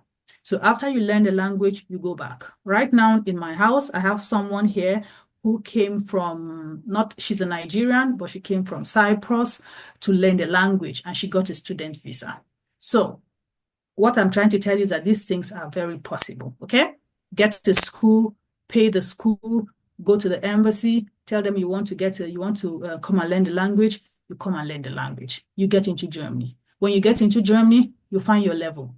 You go and look for a school, you go and look for something to do. So most of the time, it's always good to get your foot in. You know, when you get your foot in legally, I'm stressing it again, legally, get your foot in legally, and then you find your way, you know, to make sure that you settle legally. Good. So then the non-educational pathways. So there are a whole lot of non-educational pathways. We have the EU blue card. So if you want to come to the EU as a whole, there's a blue card. So the EU Blue Card is for people who are very qualified and they want to seek employment in Germany or in any European country. In Europe, you have about 40-something countries. In Europe, you have about 20-something in the Schengen zone. So it means you can get an EU card for the whole of the European zone. You know, you could get a job, you could get a job offer, and then come in and try to learn a skill and try to get a job, or you come in with a job offer. We also have the skilled workers immigration visa. So that visa also is for people who are very skilled in a particular, I've already talked about it in the US. This particular route applies to so many countries in the world, so many countries. So if you know that you're highly skilled, all you need to do is to get which continent you want to go to, which country you want to go to, and then check out their skilled visa route and start applying for all the countries. You'll get it. So if you don't get for one country, you don't get for the US, you get for the UK, you get for Canada, you get for Germany, you get for the Netherlands, you get for China, you will definitely get it. Then you have the job seekers visa. So you're in Nigeria and you want to travel and you just want to go. You could apply for a job seeker. So you don't have a job, but I want to come. You could apply for a job seekers visa. And I'm glad to tell you that they actually give these visas. But you have to be careful because I have one case that is in court right now. And the lady applied in Nigeria last year for this job seekers visa. And the embassy rejected the visa. Why did they reject it? Because she put something that was like a fraudulent affidavit. So you know how the Nigerian courts behave. You go to get an affidavit and someone would, just give you something like that, and you will not look at it very well, and the embassy detected. So the people here are not like our Nigerians. They're very meticulous. They can detect a fraudulent, they can detect a forged document. So you also have to be very careful. And then we have to go to court. So it is a very long process, and it takes a whole lot of money. Imagine you're paying court fees in euros. That's a lot of money. So be very careful when you're putting together your documents for the embassy. Make sure everything is on point, okay? So the job seekers visa is a visa that I can gladly say it works. It works. They have been giving the visa to so many of these countries, and it's something you can use and get in. Now, you could also get in, like I also said, with the EU Blue Card. I have someone again, sorry, I have so many people with all this because I work in the sector. And so I know a whole lot of things that happen there. So I have someone again who came in with the EU Blue Card. And he was supposed to work, he came in as a lecturer for a university. So he applied to the school and the school gave him, what did they give? Employment. So the school employed him. And he's doing his PhD in Nigeria. So right now he's currently doing his PhD in Nigeria, but he had a job offer and he came for the job. And then something happened along the way. He was sacked. So the offer was for 6 months. And then he was sacked because sometimes most of you would want to ask me, so what happens if I came in with a visa and, something happens along the way? You need to be prepared that something might happen, okay? So I don't want to say go and pray. No, you just need to be prepared that something might happen. So he came in, 6 weeks after he came in, he was teaching, he was sacked from the school, and Now he has to look for another job. So the blue card also comes with requirements. He has to look for another job, and he's not getting another job. Is his blue card visa going to be downgraded? Is he going to be deported? Is he going to be... Now, these are all question and answers. But I just want to tell you that you need to also be prepared when you come in. I know sometimes we always have plan A, but things can happen. So it is your job to make sure that you have read all the requirements of the visa route you are applying for and make sure that everything is on point, okay? And then we have the family reunification visa that applies for all the countries. If you have a family in a particular country, you would most likely be able to get in. And so it depends. There are so many routes. For the family route, some countries accept direct nuclear family. Some countries accept extended family. Some countries accept friendship. So you look at the country you want to go into, and then you check the eligibility criteria, and then you know exactly what you need to get into the country. So then we have the asylum and refugee status. Now, this also is in the US. It is also in the UK. It is also in Europe and some other continents. For the asylum status, like I said, all you need to do is to get into the country. When you're in the country, you go and apply for an asylum. Your asylum application will be evaluated on the merit or demerits of your case. It means you're going to tell a story. Why can you not go back to your country? And then if they agree with your story, then you will stay. Most of the time, asylum is basically for people who have whose country is in a state of crisis. So you have to prove that your country is in a state of crisis, or your life is in harm, you know, that maybe someone wants to kill you, or someone wants to do something to you, or that you married one man in the, you know, or you married one woman that, you know, something like that. So you just need to prove that your life is in danger, you know, and if they are very sure that your life is actually in danger, then you'll be given the liberty to stay. Okay.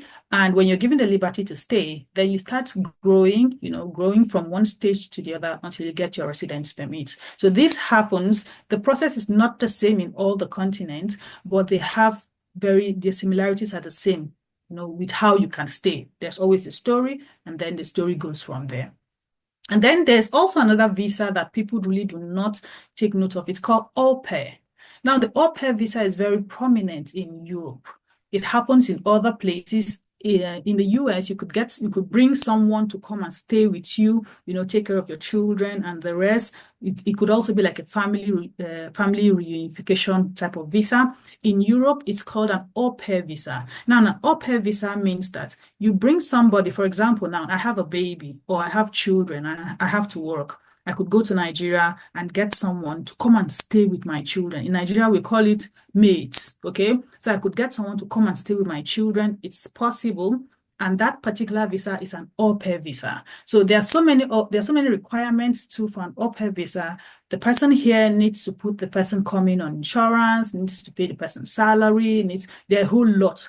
So for different countries. So you could also look at this visa category and, you know, try to say, okay, maybe I could go in as an au pair. You need to check your age limit. I know it's 26 for some countries, but I know it's not more than 30 for all the countries. So you need to check the age limit, and if you're not above the particular age limit, you could go to the country's website, or you could go to groups of people in that particular country and ask for anyone who wants an au pair. Okay, and then you can start the application process.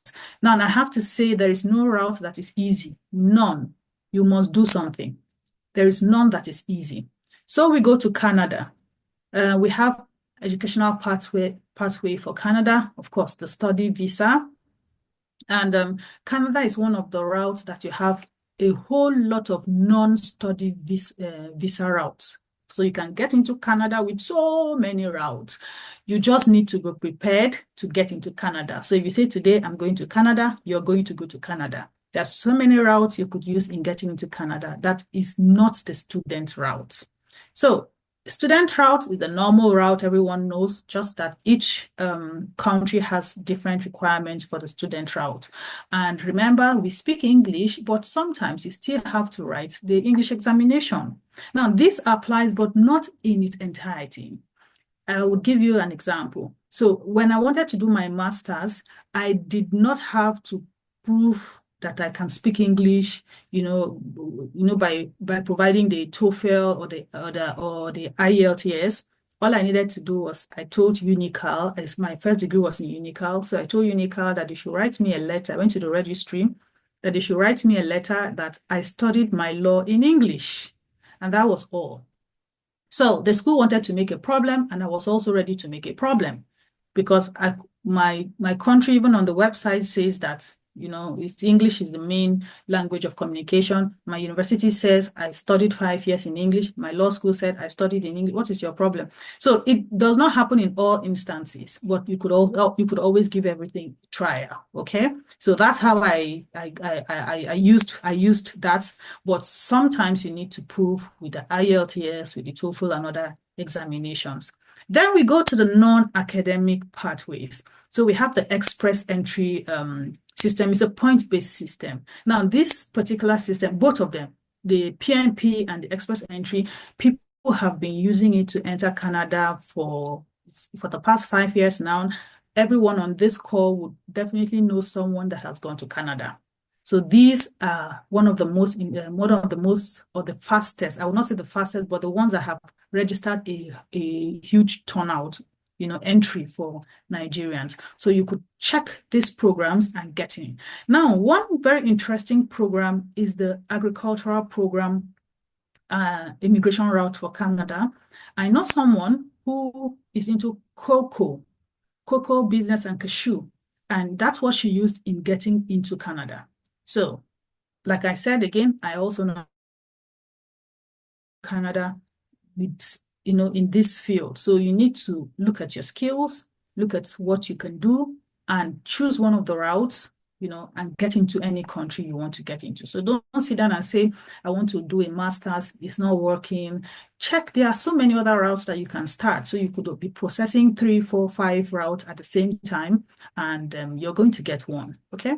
So that's it. And then we have the refugee and humanitarian ground. I've already talked about it. That's the asylum. Like I said, so many countries do the asylum route. So you need to check if you are eligible for the asylum route. Most times, for most people that go through a lot of problems, asylum route is one of the best route for them. But you need to check if you're in that, if your story is a story that's going to sell in those countries, and then you can try it out. Then you have the visa, the business route. So this has to do with ideas. So you could have a business idea, and when you have a business idea, a special business idea that would help the country too.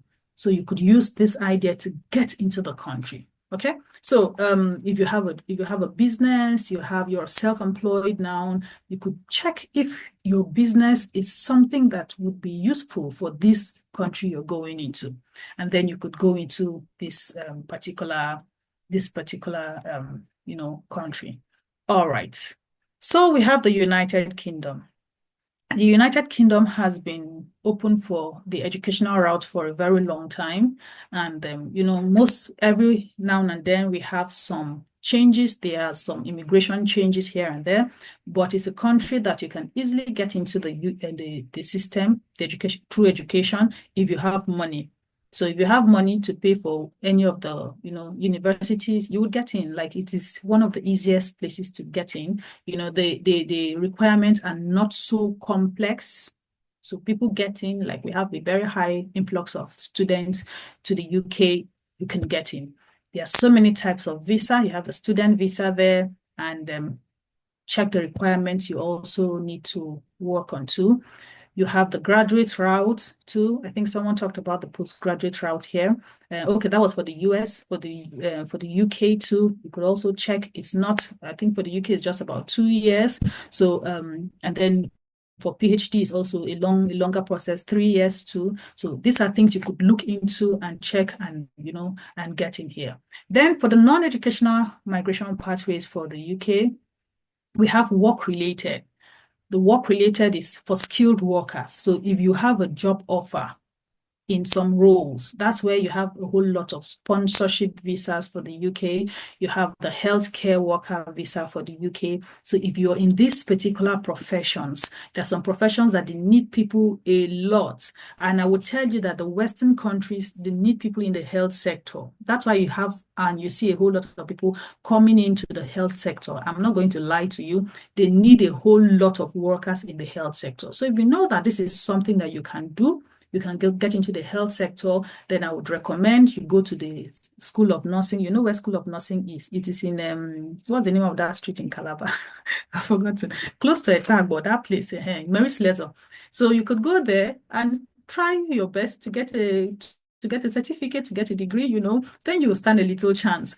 But all the same, just know that if you are very good in the health sector, you want to get into the health sector, so many countries offer routes, you know, to get in through health professions. So this is also something you can look at, you know, and try to make things work. Then you have the workers visa. So the UK has the workers visa for the agricultural sector. Like I told you, Canada has that visa. Europe as a whole has that visa too. So if you know you're really into the agricultural sector, this is something I'd like you to look at for different continents, and then look for a visa that would suit what you do, that will suit your objective, the crops you're planting, and this visa section is not so populated, like not so many people get in. For example, I know someone who came to Germany and but not from Nigeria, from Ghana. So he came to Germany for to work with a farm. Finish. All he did was to go to the internet. He found a farm that's into lettuce.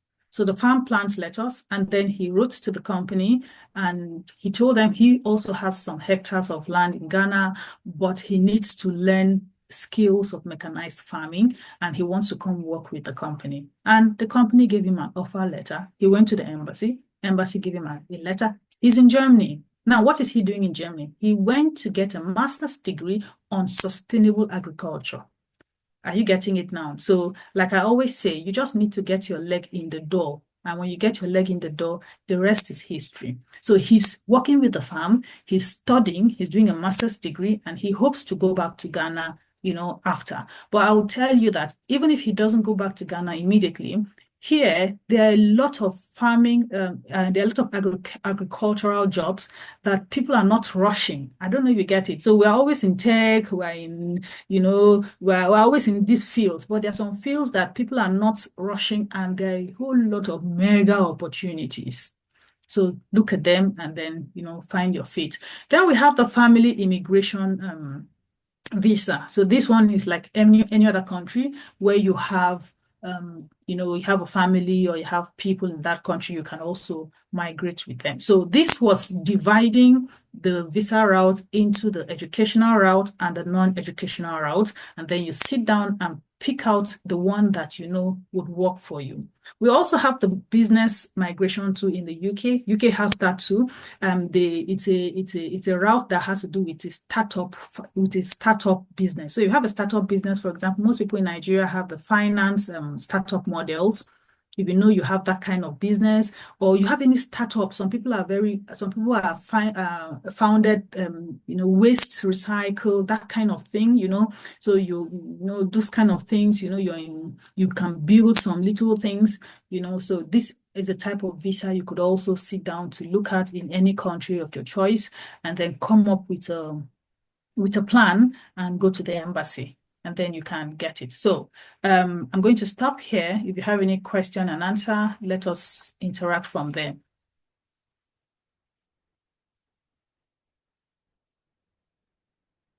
Oh, thank you, Mark, for that very wonderful presentation. Wow, I've I've learned so much from your presentation. I didn't know there were some types of visa I was not aware of. Thank you. So very quickly I will invite Dr. Bison to help us with the Q&A session. Thank you so much, Ernest. And thank you, Ms. Barrister Lawan, for this wonderful presentation. So quickly, Ugana Udu has been raising his hand for a long time. So please ask your question. Okay, thank you Ogana. very much. Can you hear me? Yeah. Yes, please.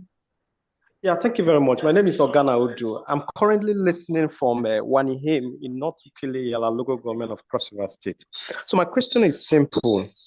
I want to know what are the difficulties one would encounter if, for example, you want to go for a work visa route and that of a student route. That's one. Number two, do you have a particular country where you want to go, and how is it going to be easy for you to access the routes on that particular country? Thank you so much. Okay, let me start. Sorry, Barrister. Let's take a few more before you address them. Okay, then let me write it down because my head is full. So his first country is, his first question was a particular country. And then his second question was, what was your first question again? My first question was the two visas routes, which is the work visa route and the student visa route. Mm-hmm. So I'm asking, what are the difficulties one would encounter if you go through the work visa route and that of a student route? Okay. Okay, thank you so much. The question will be addressed. Jopo.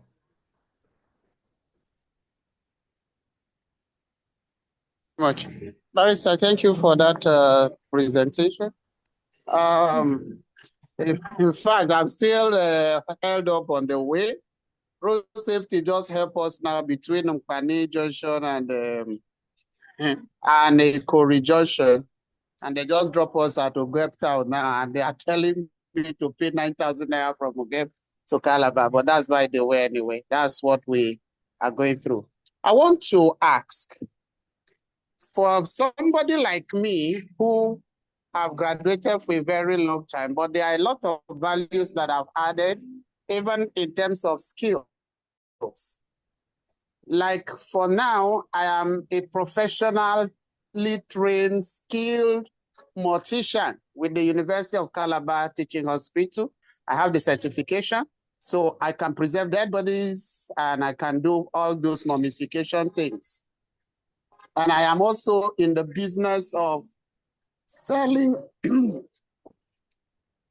of all these chemicals that are used in the preservation of dead bodies and all of that. I know the business. I know what is required at any time.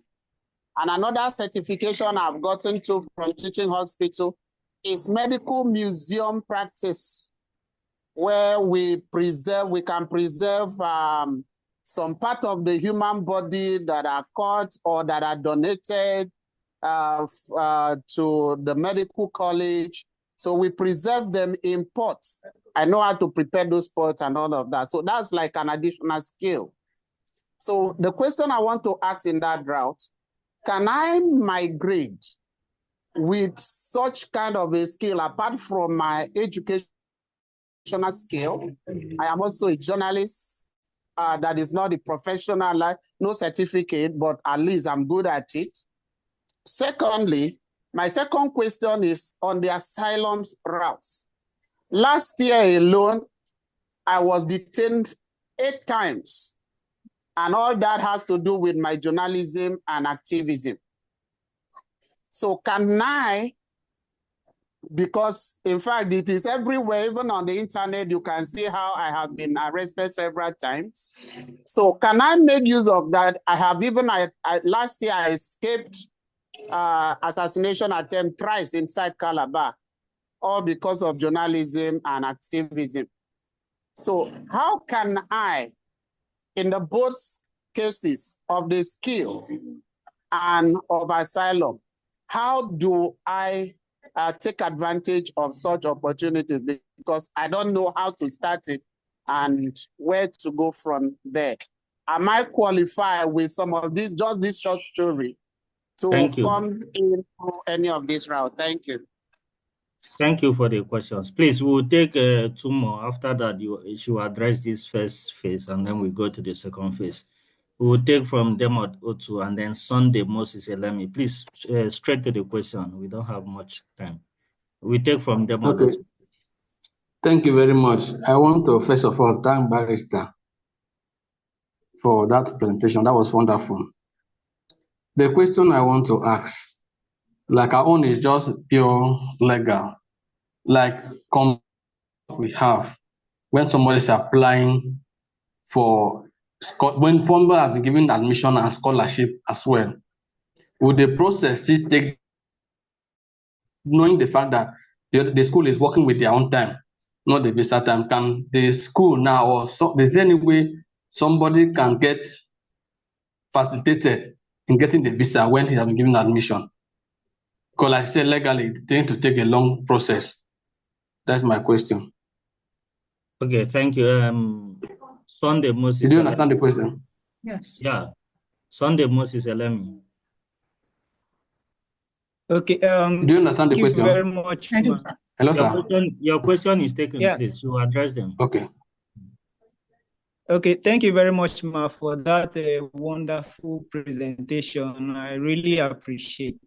I have just one question. If you secure a job, or probably you've been offered a job to maybe in Germany or any other country, will the company that offer you that job sponsor your traveling or some other visa application processes, or you will have to do the sponsorship from your own pocket? That's just what. Okay, Barrister, please address this for this first 4 questions, then we go to the second phase. For those who have further questions, you in the next phase, you can drop on the chat box or you raise your hand. Thank you.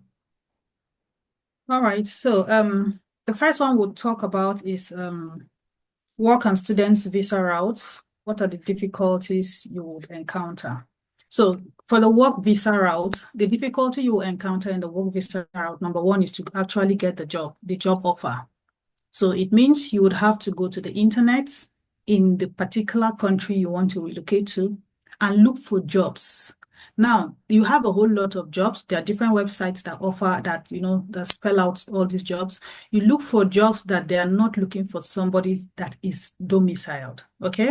So, and then reach out to them. So some jobs will tell you, we want only jobs. For example, the US will tell you jobs for only those in the US. But when you do not have that caveat, this is where you can now apply for. So a challenge here would be for you to actually find that job that you're looking for. Now, this is a process. Because you want to relocate, it's a full-time job. You need to put in effort to look for the job. If you are in the agricultural field and you go to the US portal, you're going to be looking for jobs in agriculture. And then if I were you, I will apply to 50 jobs every day. All you need to do is to be changing your cover letter. Apply to as many jobs as possible. So that's one of the challenge for the visa, for the work route. Immediately you get your job offer, it becomes easier. The next challenge you're going to have is Lagos. Okay, the embassy. That's the next challenge you're going to have. But if you can get your job offer here, you send your application, send your CV, you're accepted, you're interviewed, you've been offered the position, then it can be easy to come in. Now, Lagos might, play with you, but you could also negotiate to start your job here at a later date. So this is the only challenge that you might experience, in the work aspect. The second challenge you might experience for some people, why I'm saying this is that I've gotten some people who actually got the job, got the offer, started their work in Nigeria. They had not yet relocated. Now, here we will now start to talk about taxation. Because you are not legally living in the US, in Europe, you're working in Europe, you're living in Nigeria, and then we come to the aspect of taxation. Where is the US, where is Germany, where is Spain going to pay your taxes to? So these are all legal implications and challenges that may come up. But albeit, anytime you have a job offer that they give to somebody who is not in the US, that's someone who is supposed to come, then there are always caveats to all these things. Then number 3 would be how you can come in. So in the company, are they going to, for example, you get the job and you do not have money to buy your flight ticket. That is a challenge. So these are the little challenges in getting a work visa. For a student visa, you need to get your school first, you need to get an admission into the school, and you need to actually come in. Now, coming in might be where the problem is. In Europe, coming in is actually the problem because our embassy in Lagos, the backlog is plenty. The embassy in the US, the backlog is plenty. So that may be where your challenge is. But to get in, you need the challenge here to get the student visa would just be that maybe you missed the timeline, which is something you have to adhere to. Look at the timeline for each country you're applying your student visa and how your eligibility criteria, make sure all your documents are correct. And then you get your appointment in the embassy, and that's all. So I think the only challenge here is actually the work offer, the employment letter, the money to come in, and the embassy in Lagos. Those are the major challenges you get. But every other thing, you do not have a challenge. Most times when you get all these things, then the language is not even the problem for countries that have language barriers. The language might not even be the problem until you get into the country, and then you need to learn the language, and go on with what you're supposed to do. And then he said the second question was which particular country the question was which particular country is great to relocate to. So for a particular country, it's something I cannot tell you relocate to this country, relocate to that country because of so many factors. Language barrier is one major factor, especially for the European countries, for the countries in Asia. Language barrier is a major factor. So it depends on you. Number 2, it also depends on where you want to go. So we have climates. It's also a challenge too. You need to look at the climate of the country or the continent you're going to. We hear that one place in Canada is very, very cold. One place in Russia is very, very cold. So it depends on you to say, okay, I don't want cold in my life. I want to stay in Malta, a place that is not cold. So it all depends on you. And then you look at what am I going to do after I get to this country? Sometimes the standard of living in most countries are very high. So you need to be sure that after I have finished my studies in this country, am I going to get a job? If I get a job, can I cope with the standard of living? If I finish my studies, will I get a good job?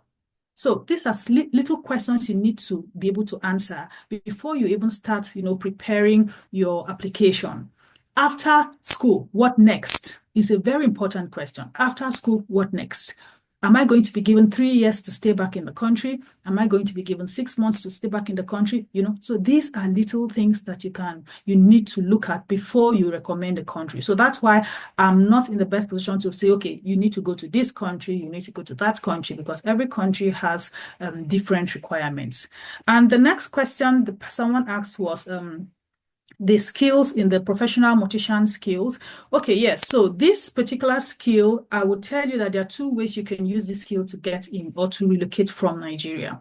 Now, you are in an industry that is not so common. Let me say so. It means the people in this industry are not plenty. And your industry is an industry that is represented everywhere in the world. So, number 1, you can go in through the research field. Okay, going through the research field, that's one. So look for research fields in this industry. In all these countries, they need people, to do research. Like you said, they put human parts in pot and put it here, So if you can come with your experience. So look for a professor in this field and go and do a research. This is something I see you can easily get in, because there are not a lot of people that are disturbing the professors. They want to come in with that skill. So you should always be looking at a minority field always has the easiest chances, actually. So look for someone who has studied to the PhD level in this field, that is willing to get you in, or look for a university that actually has this study and then you can get in. I believe this is something, I've not done a research on this particular field, so I cannot tell you this school offers this, but I'm sure if you go into the internet and do a little research, then you would easily come up with a research institute, that is for this particular skill. So that's number one. Then for the work aspect too, you can also come in, with a work visa with this your skill. Like I said, most people here, they do not really have a lot of people in this particular field. So if you are in the IT field, I'll be saying, a lot of people are applying for this work. But in this your field, not a lot of people are applying for it. So look for job opportunities. All you need to be looking for now is job. Look for the jobs in this field and try your luck. Try sending applications. Even if there are no jobs that are put online, go to the companies that deal with these things, go to the hospitals and send them applications, okay? Just send applications. And when they look at your application, they would consider you or they will not consider you. Most importantly, send them applications. So you have two routes you can get in with: the research route and the work visa route for the multi-mission skill. That's a very good one. Now, the second question you asked was for the asylum. So activism in journalism is quite a field that more or less has a higher chance of getting asylum in the Western world because they take freedom of speech to be a fundamental right. Of course, it is a fundamental right, but they take it very seriously. So here I have a guy who is here from Turkey for this. He was talking too much in the Erdogan's to Erdogan, and Erdogan said, okay, since your mouth is too sharp, I'm going to finish your life. And he ran. And so when he came, he said he cannot go back. Erdogan wants to kill him. He wants to do him this. He wants to do him this. Nobody spoke to him. They gave him a residence permit. I've had so many people, from different countries, like that. Even in the US, me and you are here on the internet. We see even the ones that were, their mouths were they went to the US and they are hiding in one corner. In the UK, the same thing. So as long as your life is threatened, the Western countries, they are very good in upholding human rights. Right to life is a human right, a big one at that. Right to freedom of speech, right to religion, right to association. So if you have anything in these four rights that is, that someone is standing on it, it is a ground for asylum. So all you need to do is to look for a country that takes these things very seriously and apply, and then you get it. So for this, your journalism now, what you have to do now is to have a record of evidence. You need to have evidence. So you say they are looking for your life. Let us see something that someone is looking for your life. They beat you. Where did they beat you? Can you show us doctor's report? Can you show us a picture? They are after your life. Can you show us text messages? Can you show us this? Last week, before Christmas, I had a case of a guy from the country is Iraq, and he said his brother-in-laws want to kill him because he married his wife. His wife is a Muslim, but he's converted, so he's a Christian now. And his brother-in-laws wants to kill him because their sister is not supposed to be married to a Muslim. So when he came to me, the first question I asked him was, where is the evidence that they want to kill you? So we start from there. Where's the evidence? And then you need to prove that they want to kill you, why they want to kill you, how they're after your life, before the government would hear what you have to say. So if you have enough evidence to prove that your life is not okay, you're a child, they want you to marry off, you are a Christian, they want you to be a Muslim by force, or you're a Muslim, they want you to be a Christian by force, all these things would stand a higher chance. Or you're gay, you're a lesbian, and they don't want, all these countries there. So if you just come with all this story, make sure you package yourself very well, you'll be given an asylum in any of the countries. Go to the US, the UK, Europe, you'll be given an asylum. Then the other question someone asked was admission and scholarship. Will the school be facilitated to get you the visa of the university? Okay, so the question was, if you get an admission or you get a scholarship from a school and the school be facilitated to get you the visa, and the embassy does not give you an appointment or the visa on time, would the school facilitate? Yes and no. Now, I say this because most schools facilitate these things. So the schools call the embassy directly especially if you have a scholarship, to come in. And most times the school tells you explicitly that you cannot come in. Do you understand? That they cannot help you. So their job is to give you the offer letter, admission letter. Your job is to get your visa, because everything depends on the country. So if the school comes in to facilitate, remember that particular school has candidates from all over the world. It means they're going to be calling embassies in China, Bolivia, the whole world. And that is something they really do not do, except you have a special relationship. That's why I said yes and no, and mostly in scholarship cases. If your scholarship is from an institute, then the institute can interfere on your behalf. This is something that happens. The institute can interfere on your behalf. And like the last speaker said, sometimes it depends on the way you approach people. So you can approach the school in a very different way, and they will write a letter to the embassy, and then the embassy would bring your file from the bottom of the list to the top of the list. So everything is a yes and a no situation. But sometimes the school tells you they can interfere. Sometimes they tell you, no, do not do that. So that's the answer to that question. And then someone said, if you secure a job, will the company sponsor your traveling and application processes? Yes and no. On the job application, it's written there. Sometimes the company say, we are not going to sponsor, no financial implication from us. Then you already know that you're on your own. If you get the job, now you go look for where you go get, what do they call it? Money to pay your flight ticket and your rest. And then there's some jobs that tell you that they're going to sponsor. So it always depends on what you're applying for. Some jobs tell you, yes, we sponsor. Some jobs tells you, no, we do not sponsor. Okay. Okay. So I think that's all the questions I have here. I see so many questions in the chat. Yeah, please let me, there are so many questions actually. Some questions have been addressed already. Some need just a yes or no. So I will take them and then direct the ones you have to answer for word of time. The ones that have been addressed will not take them.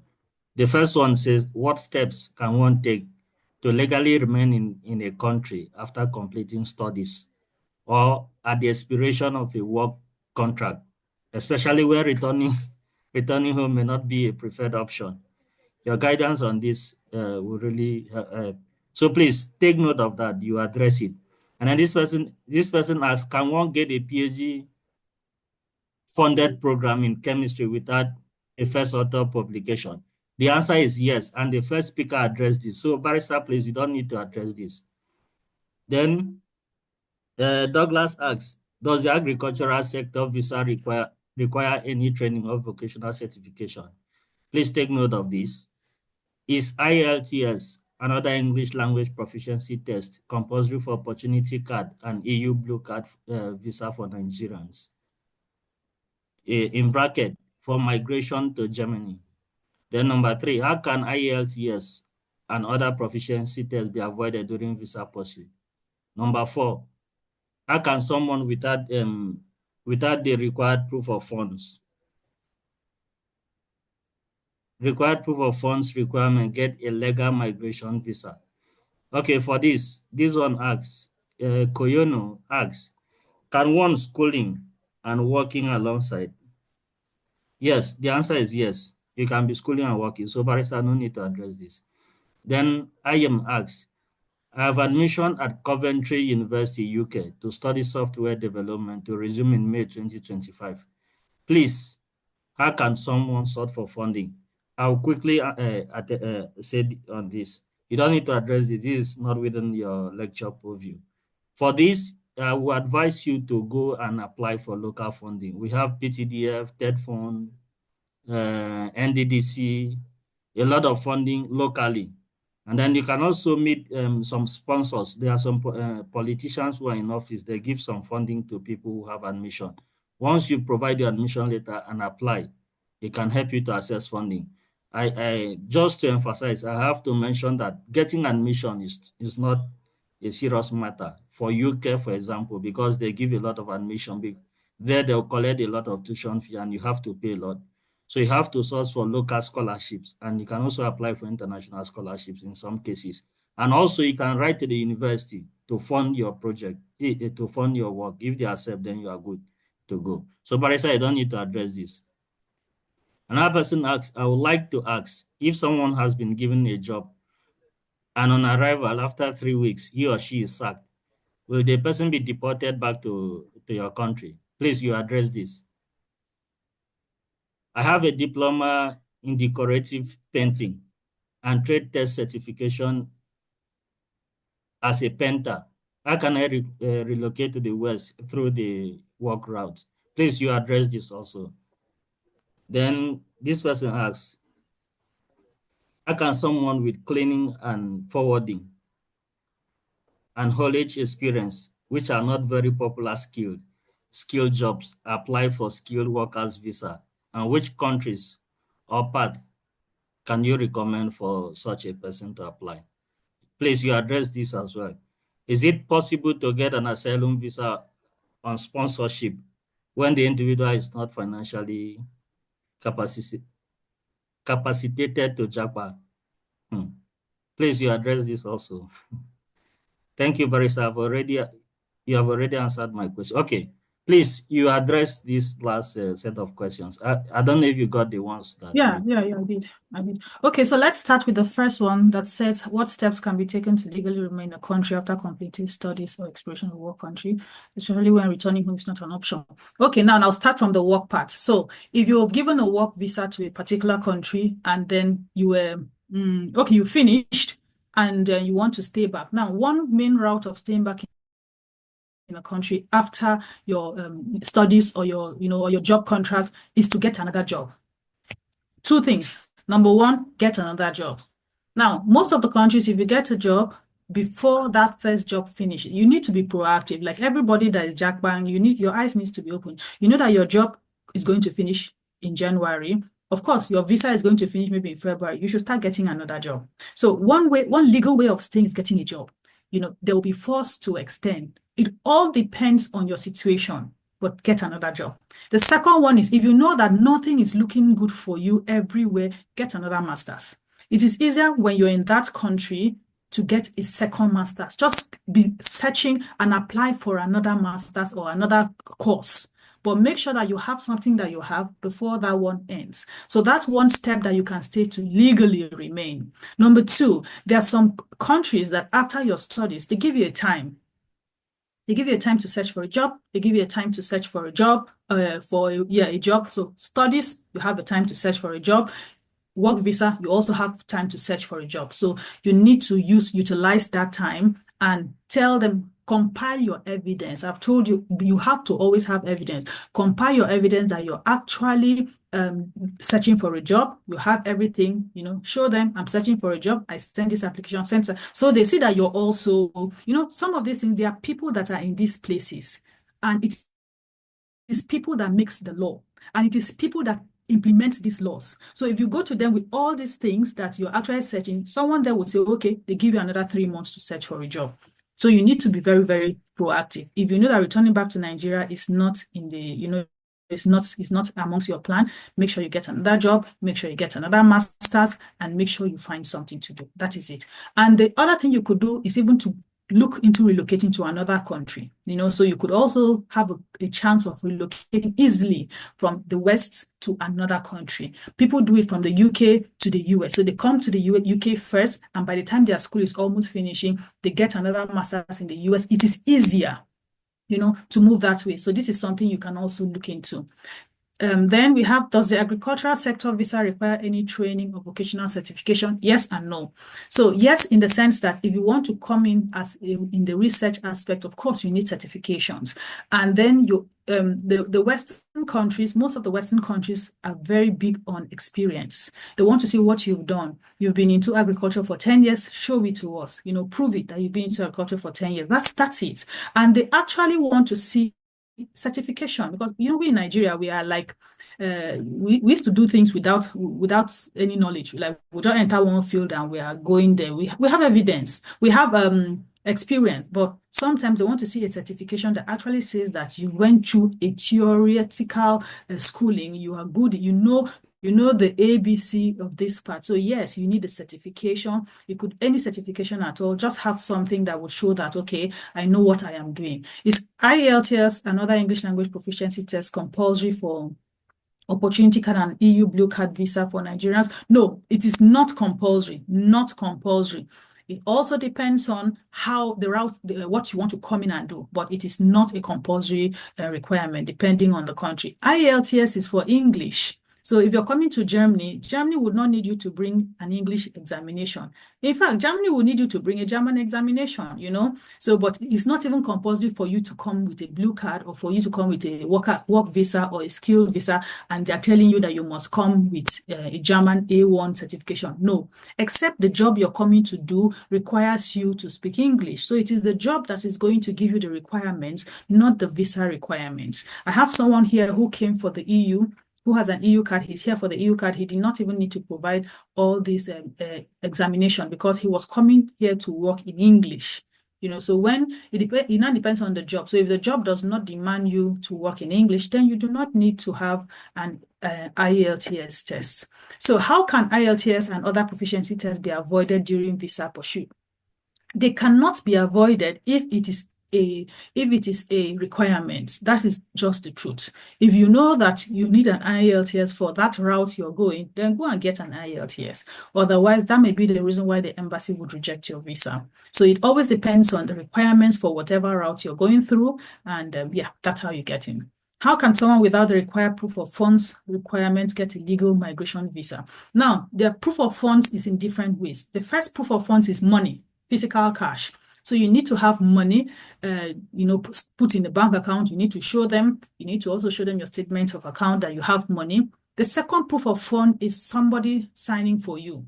So you need to be able to, someone can sign for you. Now, it depends. The person might be in Nigeria, but the person must show that I'm going to cover this person. I have this money. I have this property.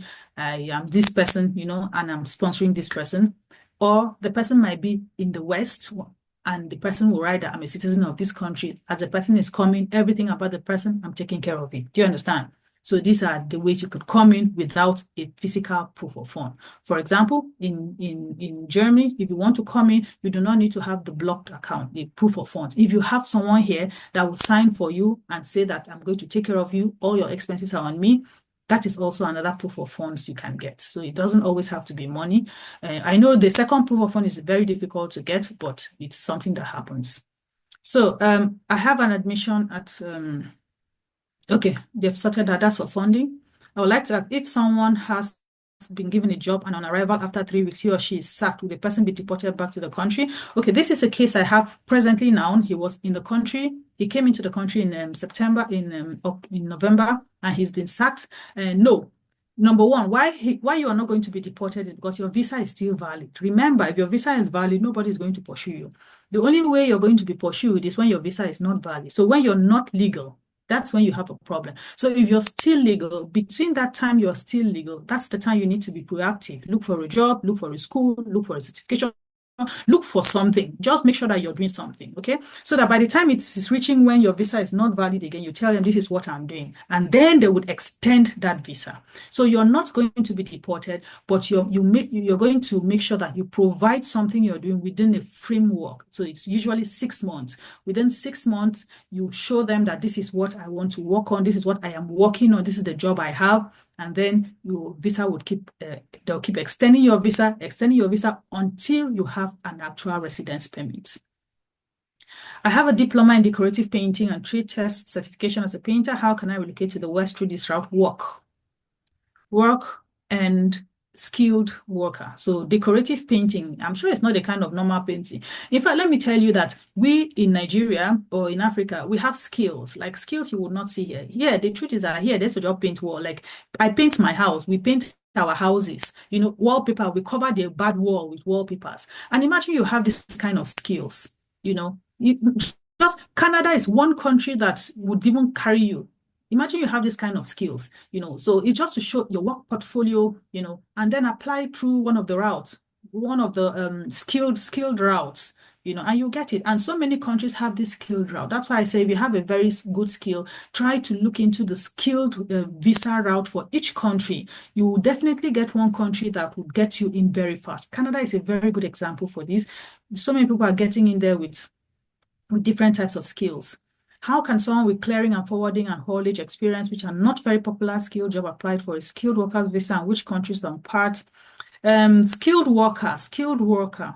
So a skilled worker visa here,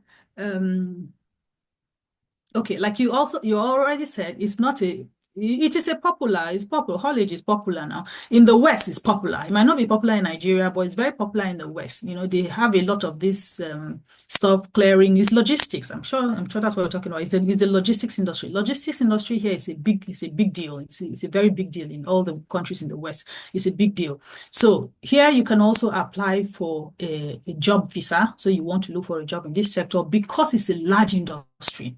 So they would say you're not going to come and waste, you will definitely get a job. If it's a very minor industry, that's where you always have a problem. So the minor industry is always good to come in with a job offer. But if you have a very big industry, then you can come in and say you're coming to look for a job. Nobody's going to doubt you because there are jobs everywhere. Maybe you'll get one. So this is also something you can look. In the US, this is a very big industry in the US. This is a big industry also in Canada. In Europe also, it's a big industry. In Germany, it is, but it's not something that you could just get a job off the hook. But this is a job that you would get in the US for the skilled visa very easily. Is it possible to get an asylum visa on sponsorship when the individual is not financially capacitated to JAPA? No. You do not get an asylum visa. You only get an asylum when you are in that country, unfortunately. So, for example, in Nigeria, maybe one madman is pursuing you in Nigeria, and because of that, you want to run away. You go to the embassy in Nigeria. They're not going to give you a visa, But somehow you find yourself here, and then you tell them, I'm not going back again, and because one madman is pursuing me, then you can stay. You don't need to have money. So most of the countries in the West, the government supports. So you don't need to have money. But the problem is, how are you going to get yourself to this country? That is it. Except your case is very, very, very, very, serious, that they would have to ship you out of Nigeria. But until it gets to that stage, if it's only the madman that is pursuing you, then I'm sorry, you have to get here first, and then you can get an asylum. So there's nothing really like an asylum visa. Okay? Asylum is just an application you make for you to stay in the country. You could make an asylum from Nigeria, correct? You could write an application from Nigeria too, but like I said, it has to be a very dire situation that your life is extremely, extremely in danger, and people can see all over. Maybe social media has gone viral because of your issue. Then you write to the country, then that country can as well take you off. Do you understand? That's one thing that can happen. So, okay. Good evening. Just I think we are finished. This person just came in, Godwin. He's even raising his hand. So your concerns have been addressed. Since you just joined, you watch the recording. We'll make it available. From there, I think you catch up with what you missed already. Please, thank you for this session. We will hand over to the moderator. Oh, thank you very much, our speaker, Barrister Sonia Lawa. Thank you, Sir Emmanuel Bisson. We are grateful for the speakers for giving us this rich presentation today. So I think if there are further questions, they can be asked on the WhatsApp platform, and they will be answered there extensively. So right about now, I will invite the Secretary of the Education Committee, the person of Professor Wilfred Mori, to give us a closing remark, and a possible announcement before we. Okay, thank you very much, Ernest, for the moderation. I want to sincerely appreciate Barrister Sienna Lawa for doing a very expansive job. Wow, her presentation is quite broad. She went from the education routes to the job routes to even the asylum routes, the family reunion route. So I believe that everyone who has been with us, we really learned a lot today. So thank you very much, Barrister. We appreciate your presence with us. I also want to again appreciate our very first presenter, Mr. Emmanuel Ubana-Iferi, who also did a very good job. You will all agree with us that for the past 2 days, we have done excellently well in this presentation. We brought very good resource people to speak to us, and then we have learned a lot. And I believe that they have also been able to address the questions that have come towards them.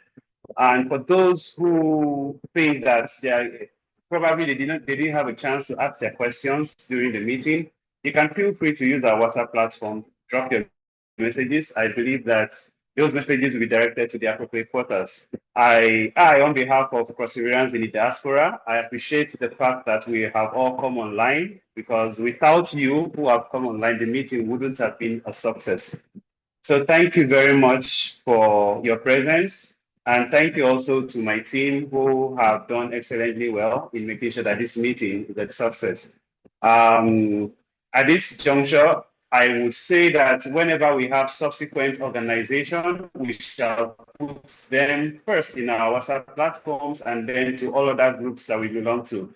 So just stay tuned. And if there are any specific requirements that you think we should address in the subsequent meetings, you can also give us your suggestions in our groups, and then we would sit and deliberate as a team and see how we can tailor the next presentation to meet specific needs. And also, for those who have started getting feedbacks from supervisors, getting good news from maybe the applications, the more you share your testimony on the group, the more you inspire others, because the goal actually is that we will coordinate. If you guys can interact with yourself in the closed group, it will also be a form of motivation to each other. So I also implore us to make the group active, share your questions, share your stories, motivate each other, and then answer each other's questions too. Because it's a community, it's not just for CRID members, it's also for all perseverance who are there. I sincerely appreciate the moderator, Ernest, and Mr. Emmanuel Bison. They have done well. I also thank every member of my committee, for steadfastly ensuring that this back to the moderator now, who will do the final closing. Thank you very much. Thank you so much, Prof. Thank you. Can we take a closing prayer? Can somebody pray for us so we can? Can somebody that is led? All right. Good evening, everyone. Good evening. All right, Good sir. evening. It's a privilege. I would love to take the prayer.